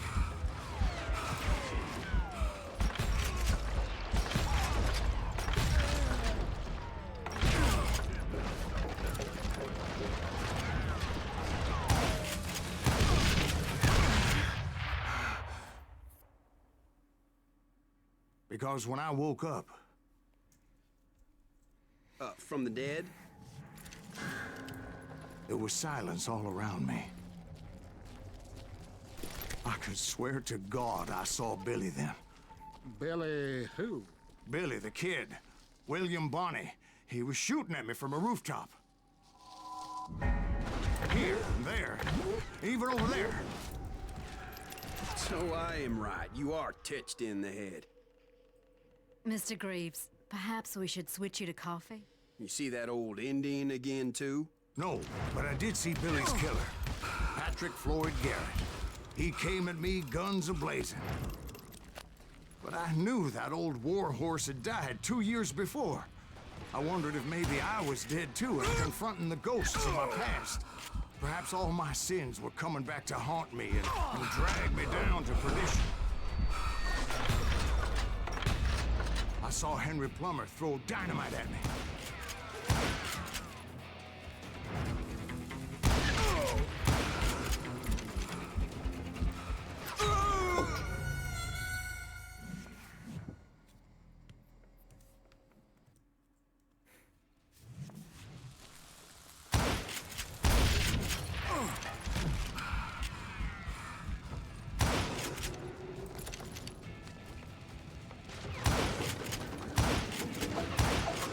In the gates of the cemetery, I saw John Wesley Hardin, just like I remembered him.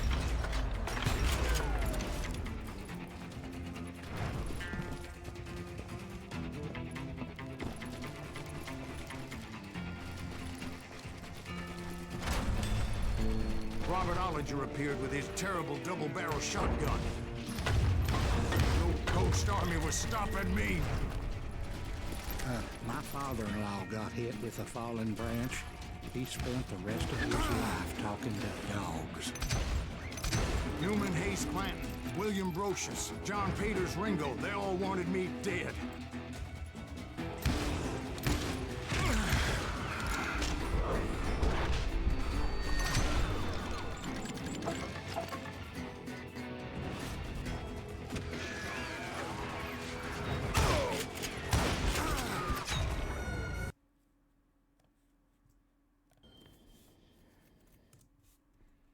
Newman Hayes Clanton, William Brocious, John Peters Ringo, they all wanted me dead.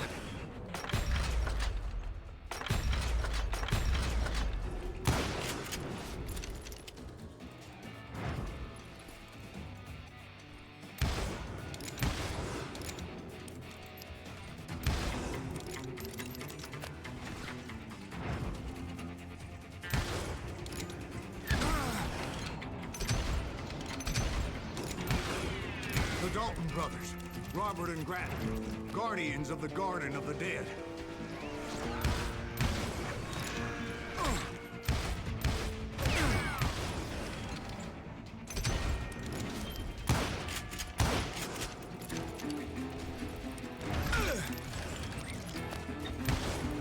George Curry and Harvey Logan, alias Kid Curry, both thirsty for vengeance from the great beyond.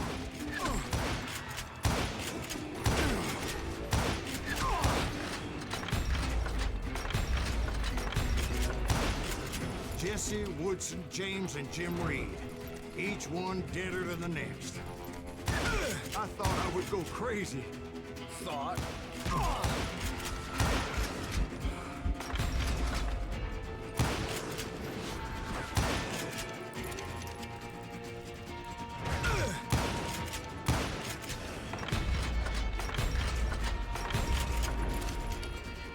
Finally, I saw Harry Alonzo Longabaugh. The Sundance Kid? Like a general leading his Legion of the Dead. You told us before you seemed alive. He was alive.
Fou, il fait toujours aussi mal lui.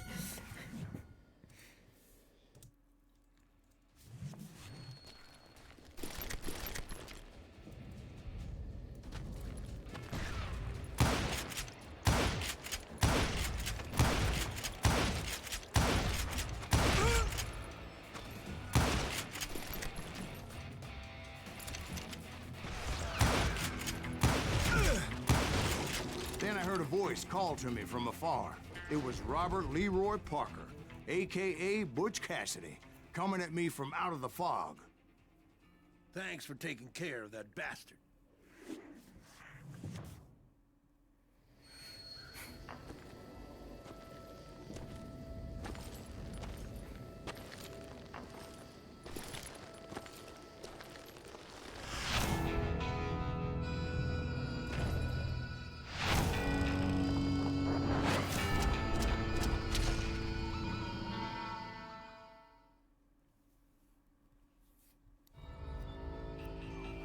But the kid wasn't quite deceased. Not yet. Takes more than one little bullet to kill the likes of me, partner. Those two looked like they hadn't seen each other for quite a while. Clearly, they were no longer amigos. Shit. I was hoping I wouldn't have to kill you.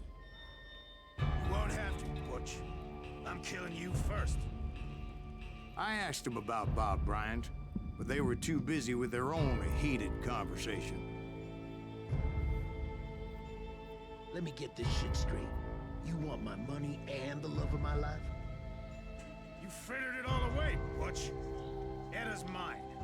So is that damn money. I didn't want to shoot anybody until I had an answer to my question, but those boys didn't give me much of a choice.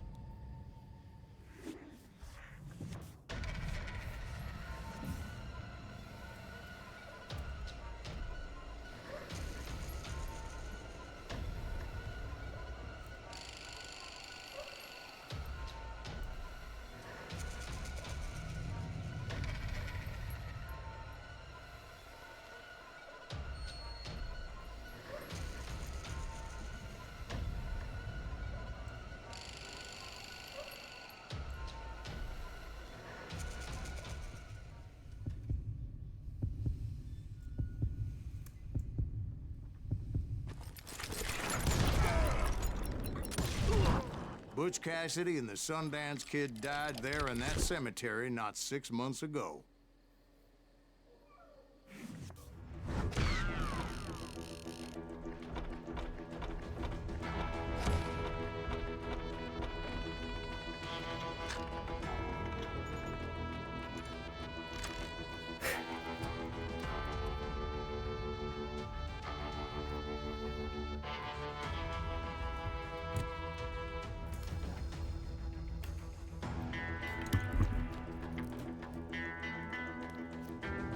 Je crois que c'était le dernier niveau du jeu, de mémoire.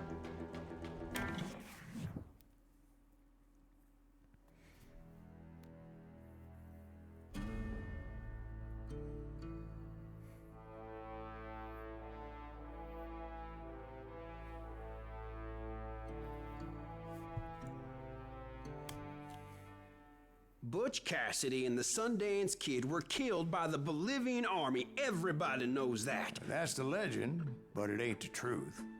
So, you never found Bob? There is no Bob. This old sumbitch ain't even Silas Greaves. Sir, is that true? Have you been pulling our legs this whole time? Well, not the whole time. Oh, man, I think you've worn out your welcome here. Maybe you're right, Jack. Maybe it's time to pay. You see, Ben, or should I say Bob, your past always catches up with you. I was a different man back then, crazy. Drinking, I've changed my ways, I swear to you. If I could turn back the clock, But you can't, Bob.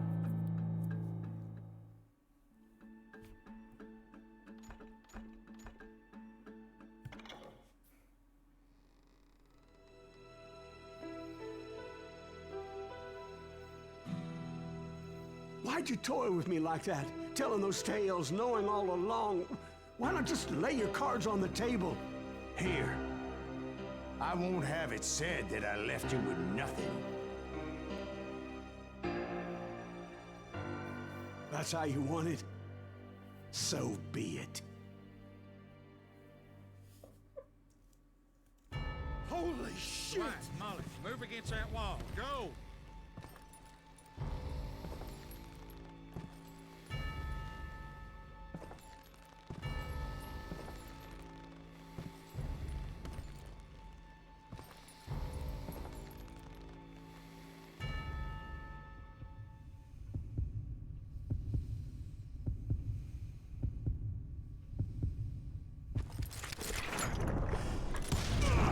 Oh my God!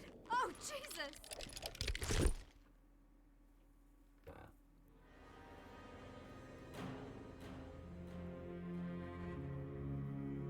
Did you know it was him all along? Cassidy told me Bob was in Abilene before he died. But I wasn't sure Ben was my man until he revealed how much he knew about Ringo and Reed. The coin, of course. Well, that was the last nail in that particular coffin. I better go get the sheriff. You okay, boy? You're looking mighty shook up. Dwight, maybe you best go home. Young Eisenhower here is leaving for West Point tomorrow. He shouldn't get caught up in something like this. I think I might head out myself at this juncture. Unless you want to stop me, Jack. No, sir, Mr. Graves. So where are you going now? Now that you had your revenge? Doesn't really matter, does it? As I've sold my soul for it, and will never again walk with those I have lost.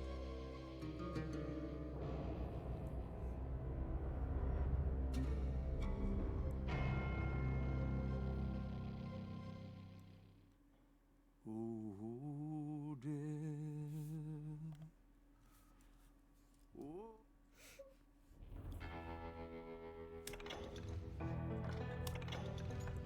Mais on fait les deux fins, évidemment. Well, I don't know about you boys, but I'm pretty beat. Je sais plus si on est obligé de la refaire, de refaire le niveau ou pas. Je le doute. Tant pis. Mais j'aime beaucoup cette fin. 40 years I had waited to get my hands on Parce the que last ça of my donne une brother's certaine killers. rejouabilité au jeu quand on le sait déjà. Not even an army of demons could have stopped me now.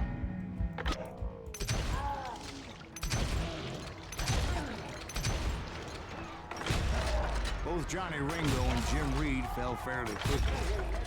But the last one, Roscoe Bob Bryant, that son of a bitch had managed to escape my vengeance time and time again. I couldn't even be certain I'd recognize him after all those years. By now, he had to be close to 70. Ah oui, c'est assez cool. For all you know, he could have been dead.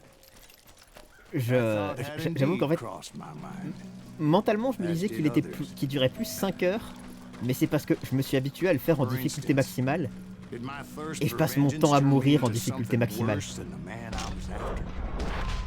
By this point in my storied career, I had killed more men than Bob Bryant ever had.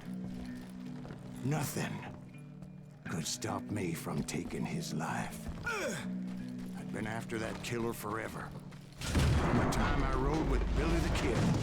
But that chapter of my story you already Mais know. oui. Chapter of that fairy tale, you mean? Suddenly it was 1910. There I was, an old man roaming a ghost town dead almost 2 decades. But I wasn't about to call it quits, even though the ghosts of my dead brothers were begging me to end what I started so long ago. Mr. Graves, are you all right? Would you like some water? The Wild Bunch knew I was there. They were after a treasure they had hidden before they fled, buried in the grave of dead Amigo. I intended to fill that grave with Bob Bryant's corpse. But like I said, the bandits knew I was onto it. They lured me in and hit me with everything they had.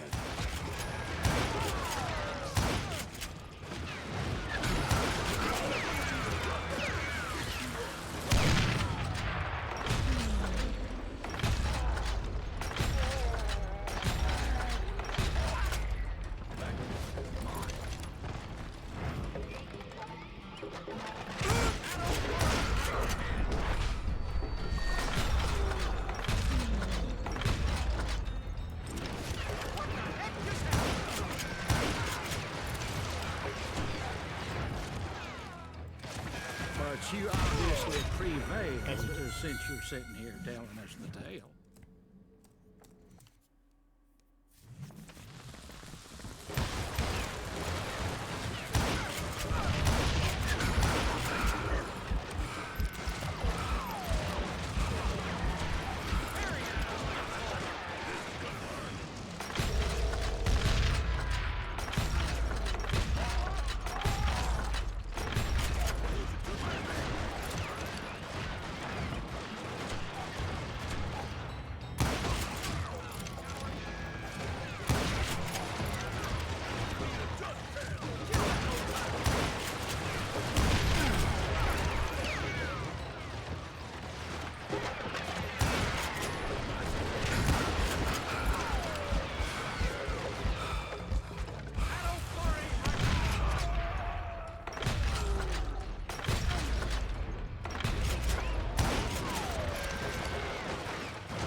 Obviously prevailed since you're sitting here telling us the tale. Actually, in that moment, I did not prevail. So I suppose we're talking to a ghost. Funny you should put it like that, Jack.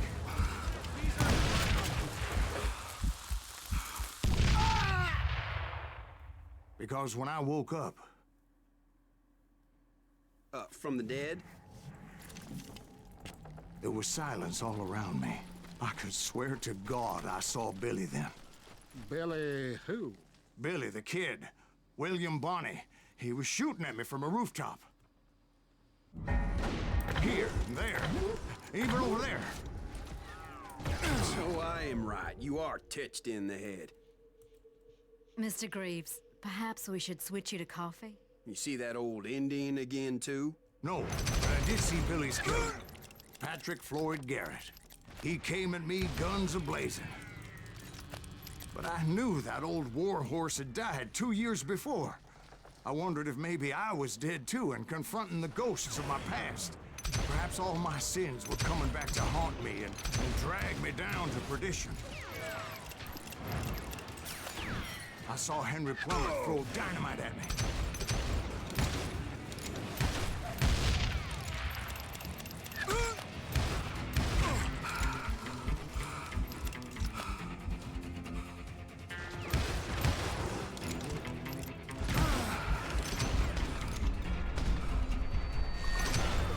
In the gates of the cemetery, I saw John Wesley Hargan, just like I remembered him.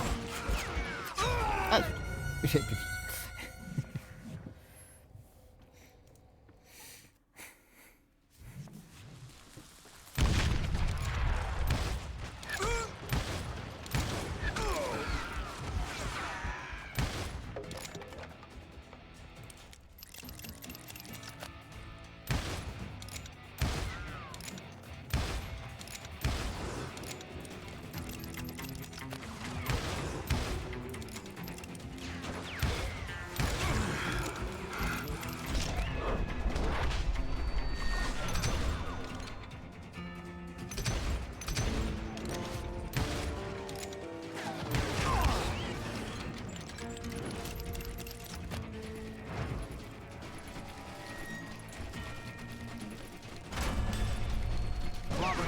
Appeared with his terrible double-barrel shotgun.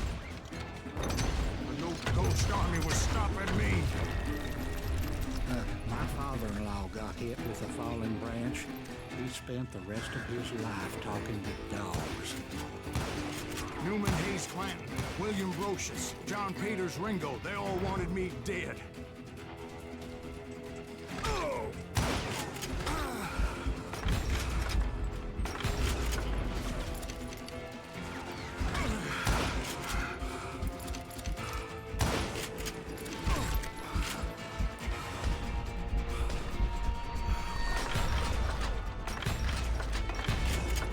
Dalton brothers, Robert and Grattan, guardians of the Garden of the Dead.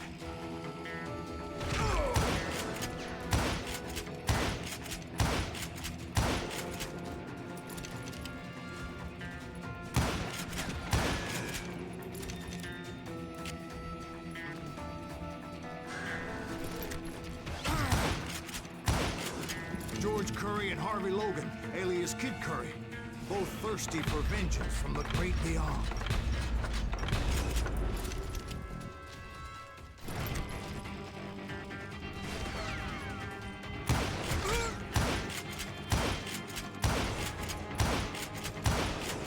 Jesse, Woodson, James, and Jim Reed, each one deader than the next. I thought I would go crazy. Thought?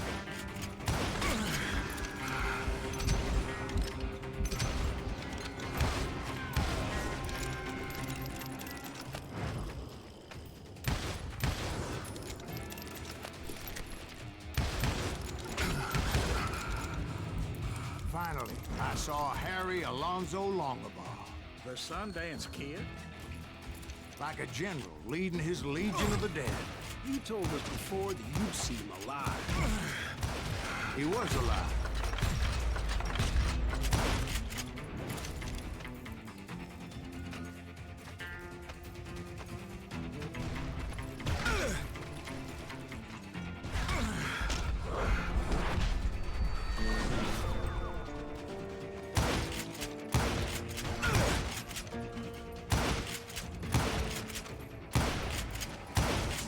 Then I heard a voice call to me from afar. It was Robert Leroy Parker, a.k.a. Butch Cassidy, coming at me from out of the fog. Thanks for taking care of that bastard.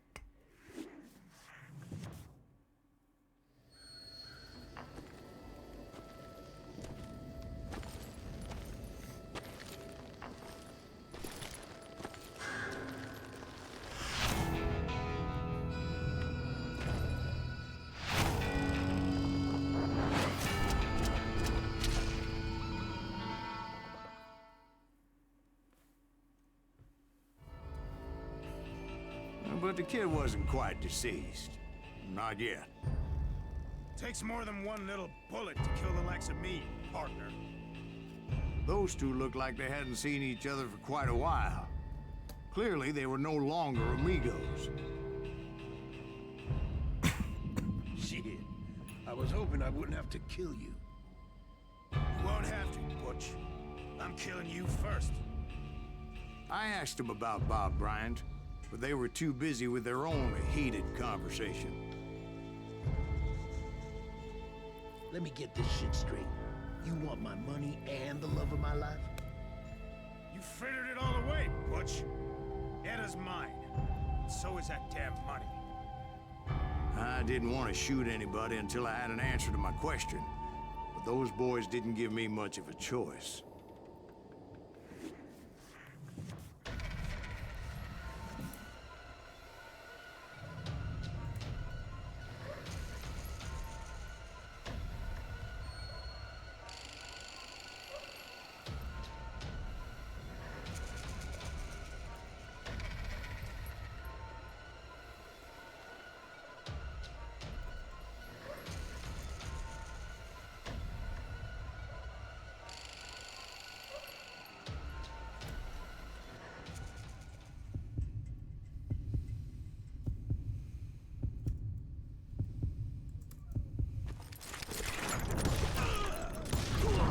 Butch Cassidy and the Sundance Kid died there in that cemetery not 6 months ago.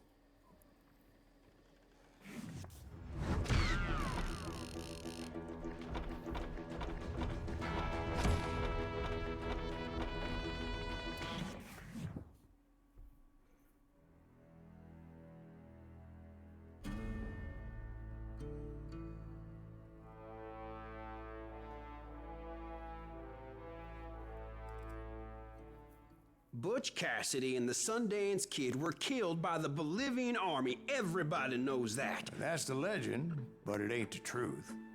So, you never found Bob? There is no Bob. This old sumbitch ain't even Silas Greaves. Sir, is that true? Have you been pulling our legs this whole time?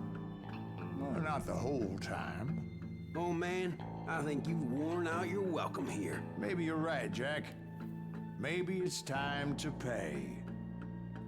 You see, Ben, or should I say Bob, your past always catches up with you. I was a different man back then, crazy. Drinking, I've changed my ways, I swear to you. If I could turn back the clock, But you can't, Bob.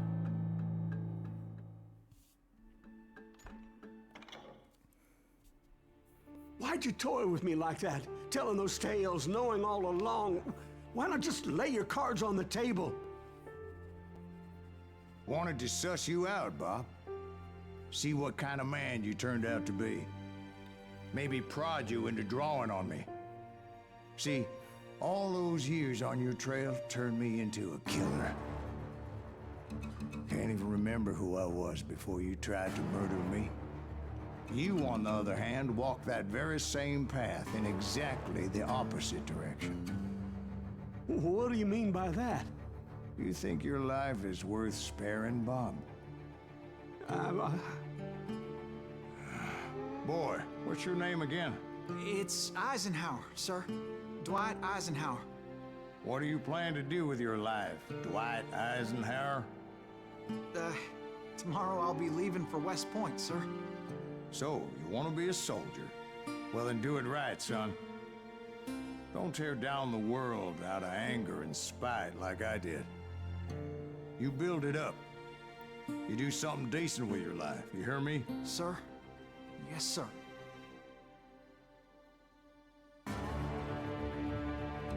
I won't have it said I left you with nothing, Bob.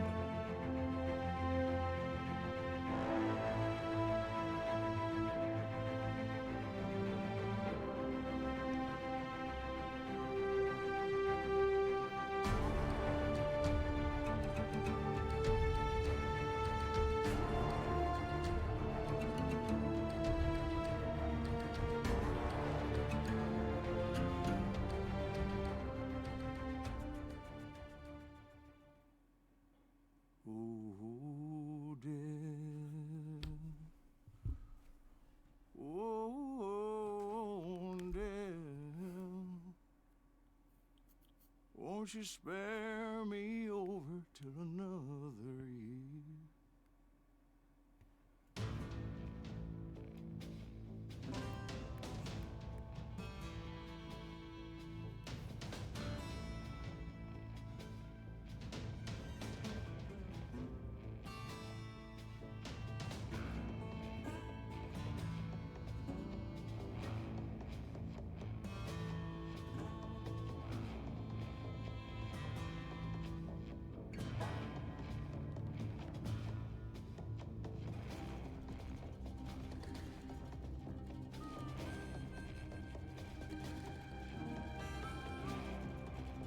Yep.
are men who fear legends, but a man legends fear.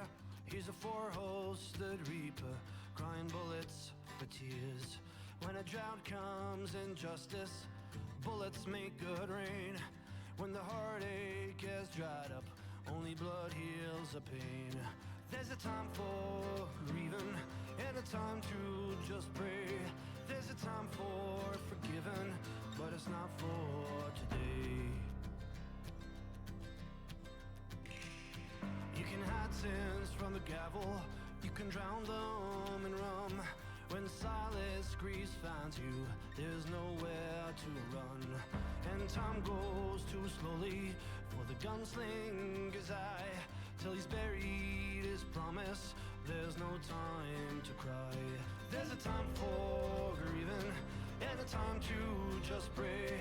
There's a time for forgiving, but it's not for today. There's a time for grieving and a time to just pray. When silence grease finds you, it's a time you must pay. That's a time you must pay.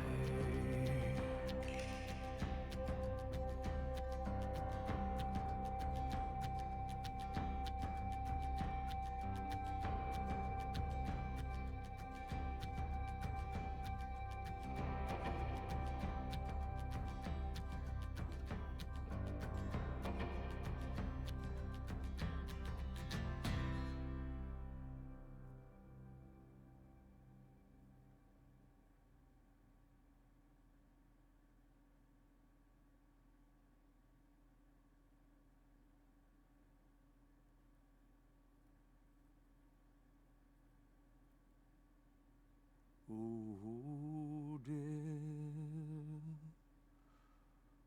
Oh, dear. Won't you spare me over till another year?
Eh ben ça faisait bizarre de le relancer.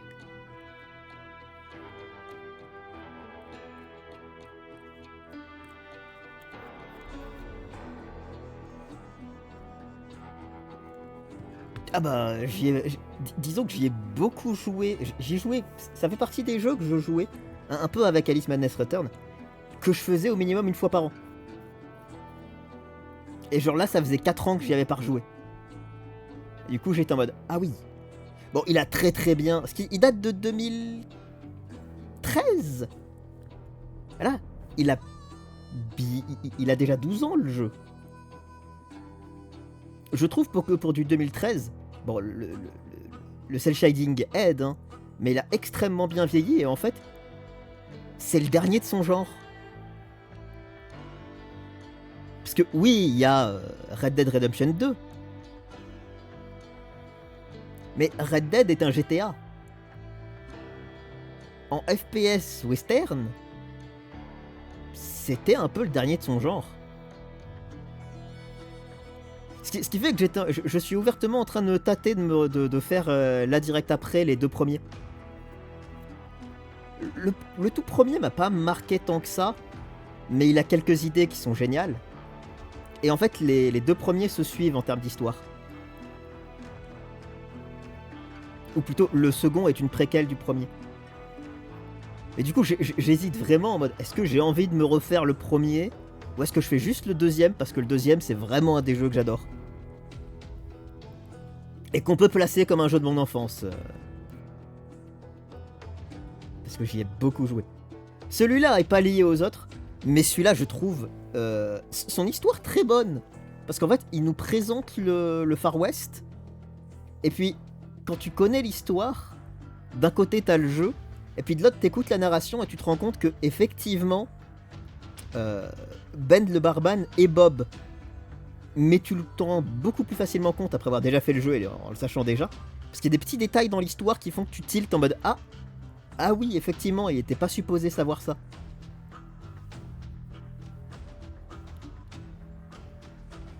Oui mais c'est voilà, c'est le... Bah en fait le moment où on s'en rend vraiment compte, c'est quand il donne le nom de famille de l'autre. Là tu peux t'en rendre compte.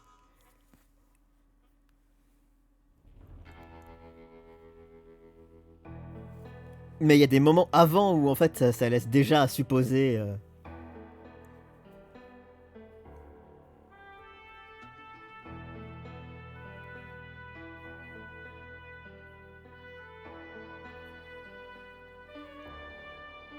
Mais le second a une histoire que tu aimerais beaucoup.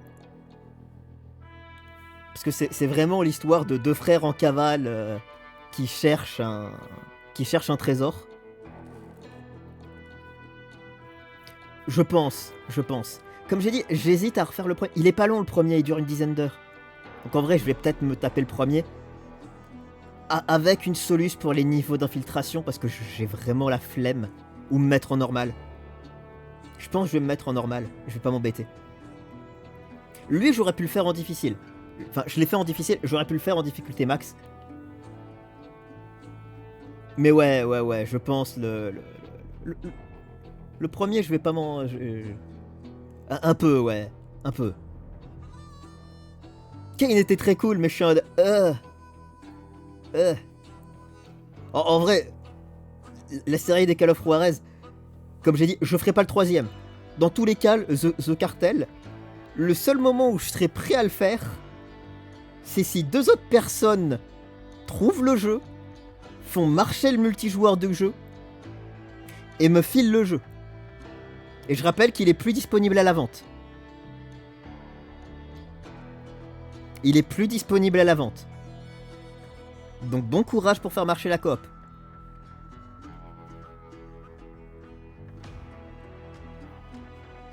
Quand je dis que genre, c'est ce que j'expliquais en fait au début à Ginzy. Celui-là du jeu, Gunslinger, certes il est court, hein, il dure, quand tu le fais en difficile ou en normal, il te prend 3 heures. 3 heures, 4 heures. Ce qui à mon goût est une bonne durée de vie. En difficulté authentique, il dure 5-6 heures parce que bah, c'est beaucoup plus difficile. Et ça dépend si tu le fais en New Game Plus ou en New Game. En considérant que le New Game Plus te permet de remplir les skills, donc, et d'avoir toutes les pépites de vérité. Donc à 100%, il dure une dizaine d'heures. 10-15 heures. Ouais, une quinzaine d'heures, parce que t'as aussi le mode duel avec différents... avec des défis et des trucs comme ça. Il y a vraiment tout un mode duel où tu peux refaire tous les duels du jeu. Et t'as le mode arcade où tu dois faire le meilleur score. Donc il y a de quoi faire.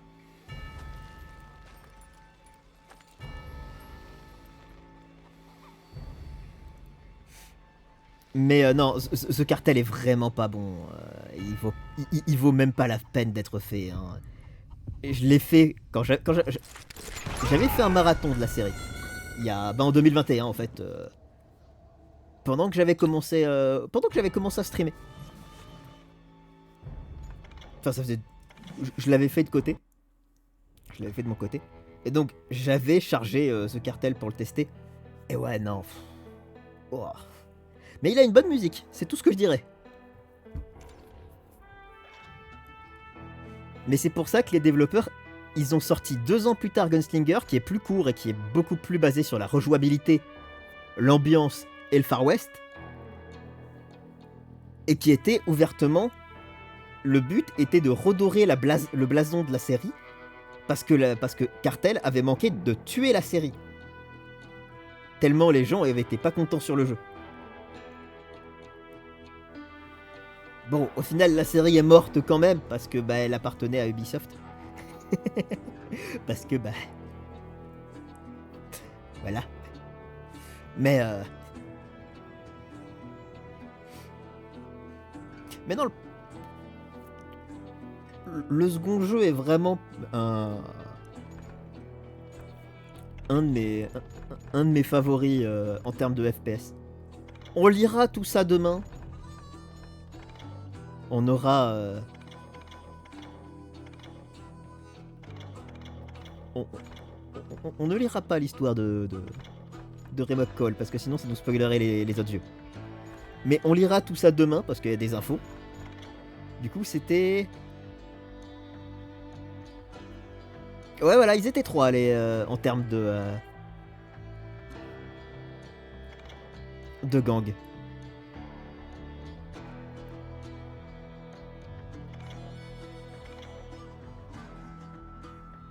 Non, t'inquiète, t'inquiète.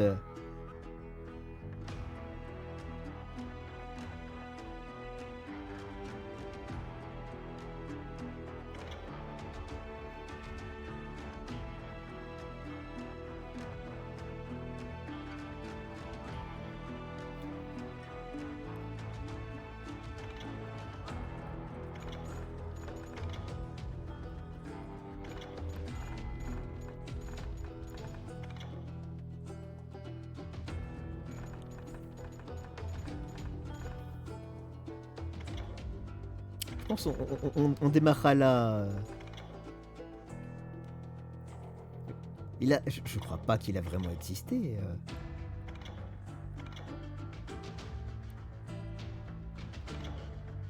Non, je pense pas.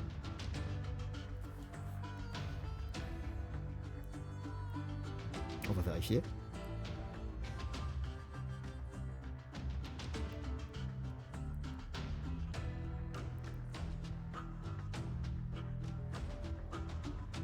Ah si, il avait vraiment existé. Apparemment.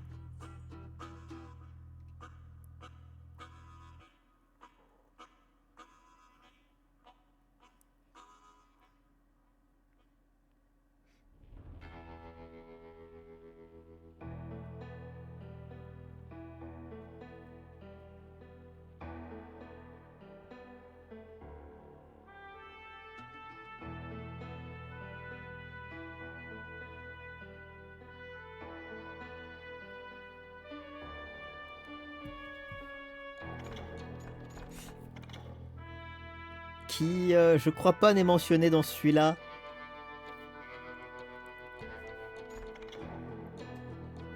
Si, mais on a... on a quand même une bandit...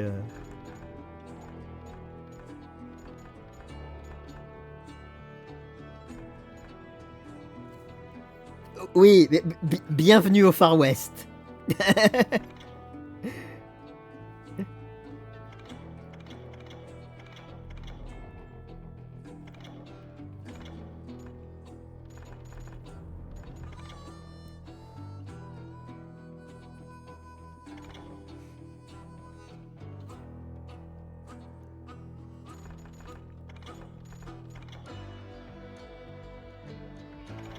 Bon, sur ce, moi je vais dire bonne nuit à tous pour ce soir. Et puis à demain pour pour le reste de la série, sauf un. Voilà, que j'ai vraiment pas envie de rejouer. Regardez-vous un let's play si vous voulez, mais ça vaut pas le coup. Allez, hop.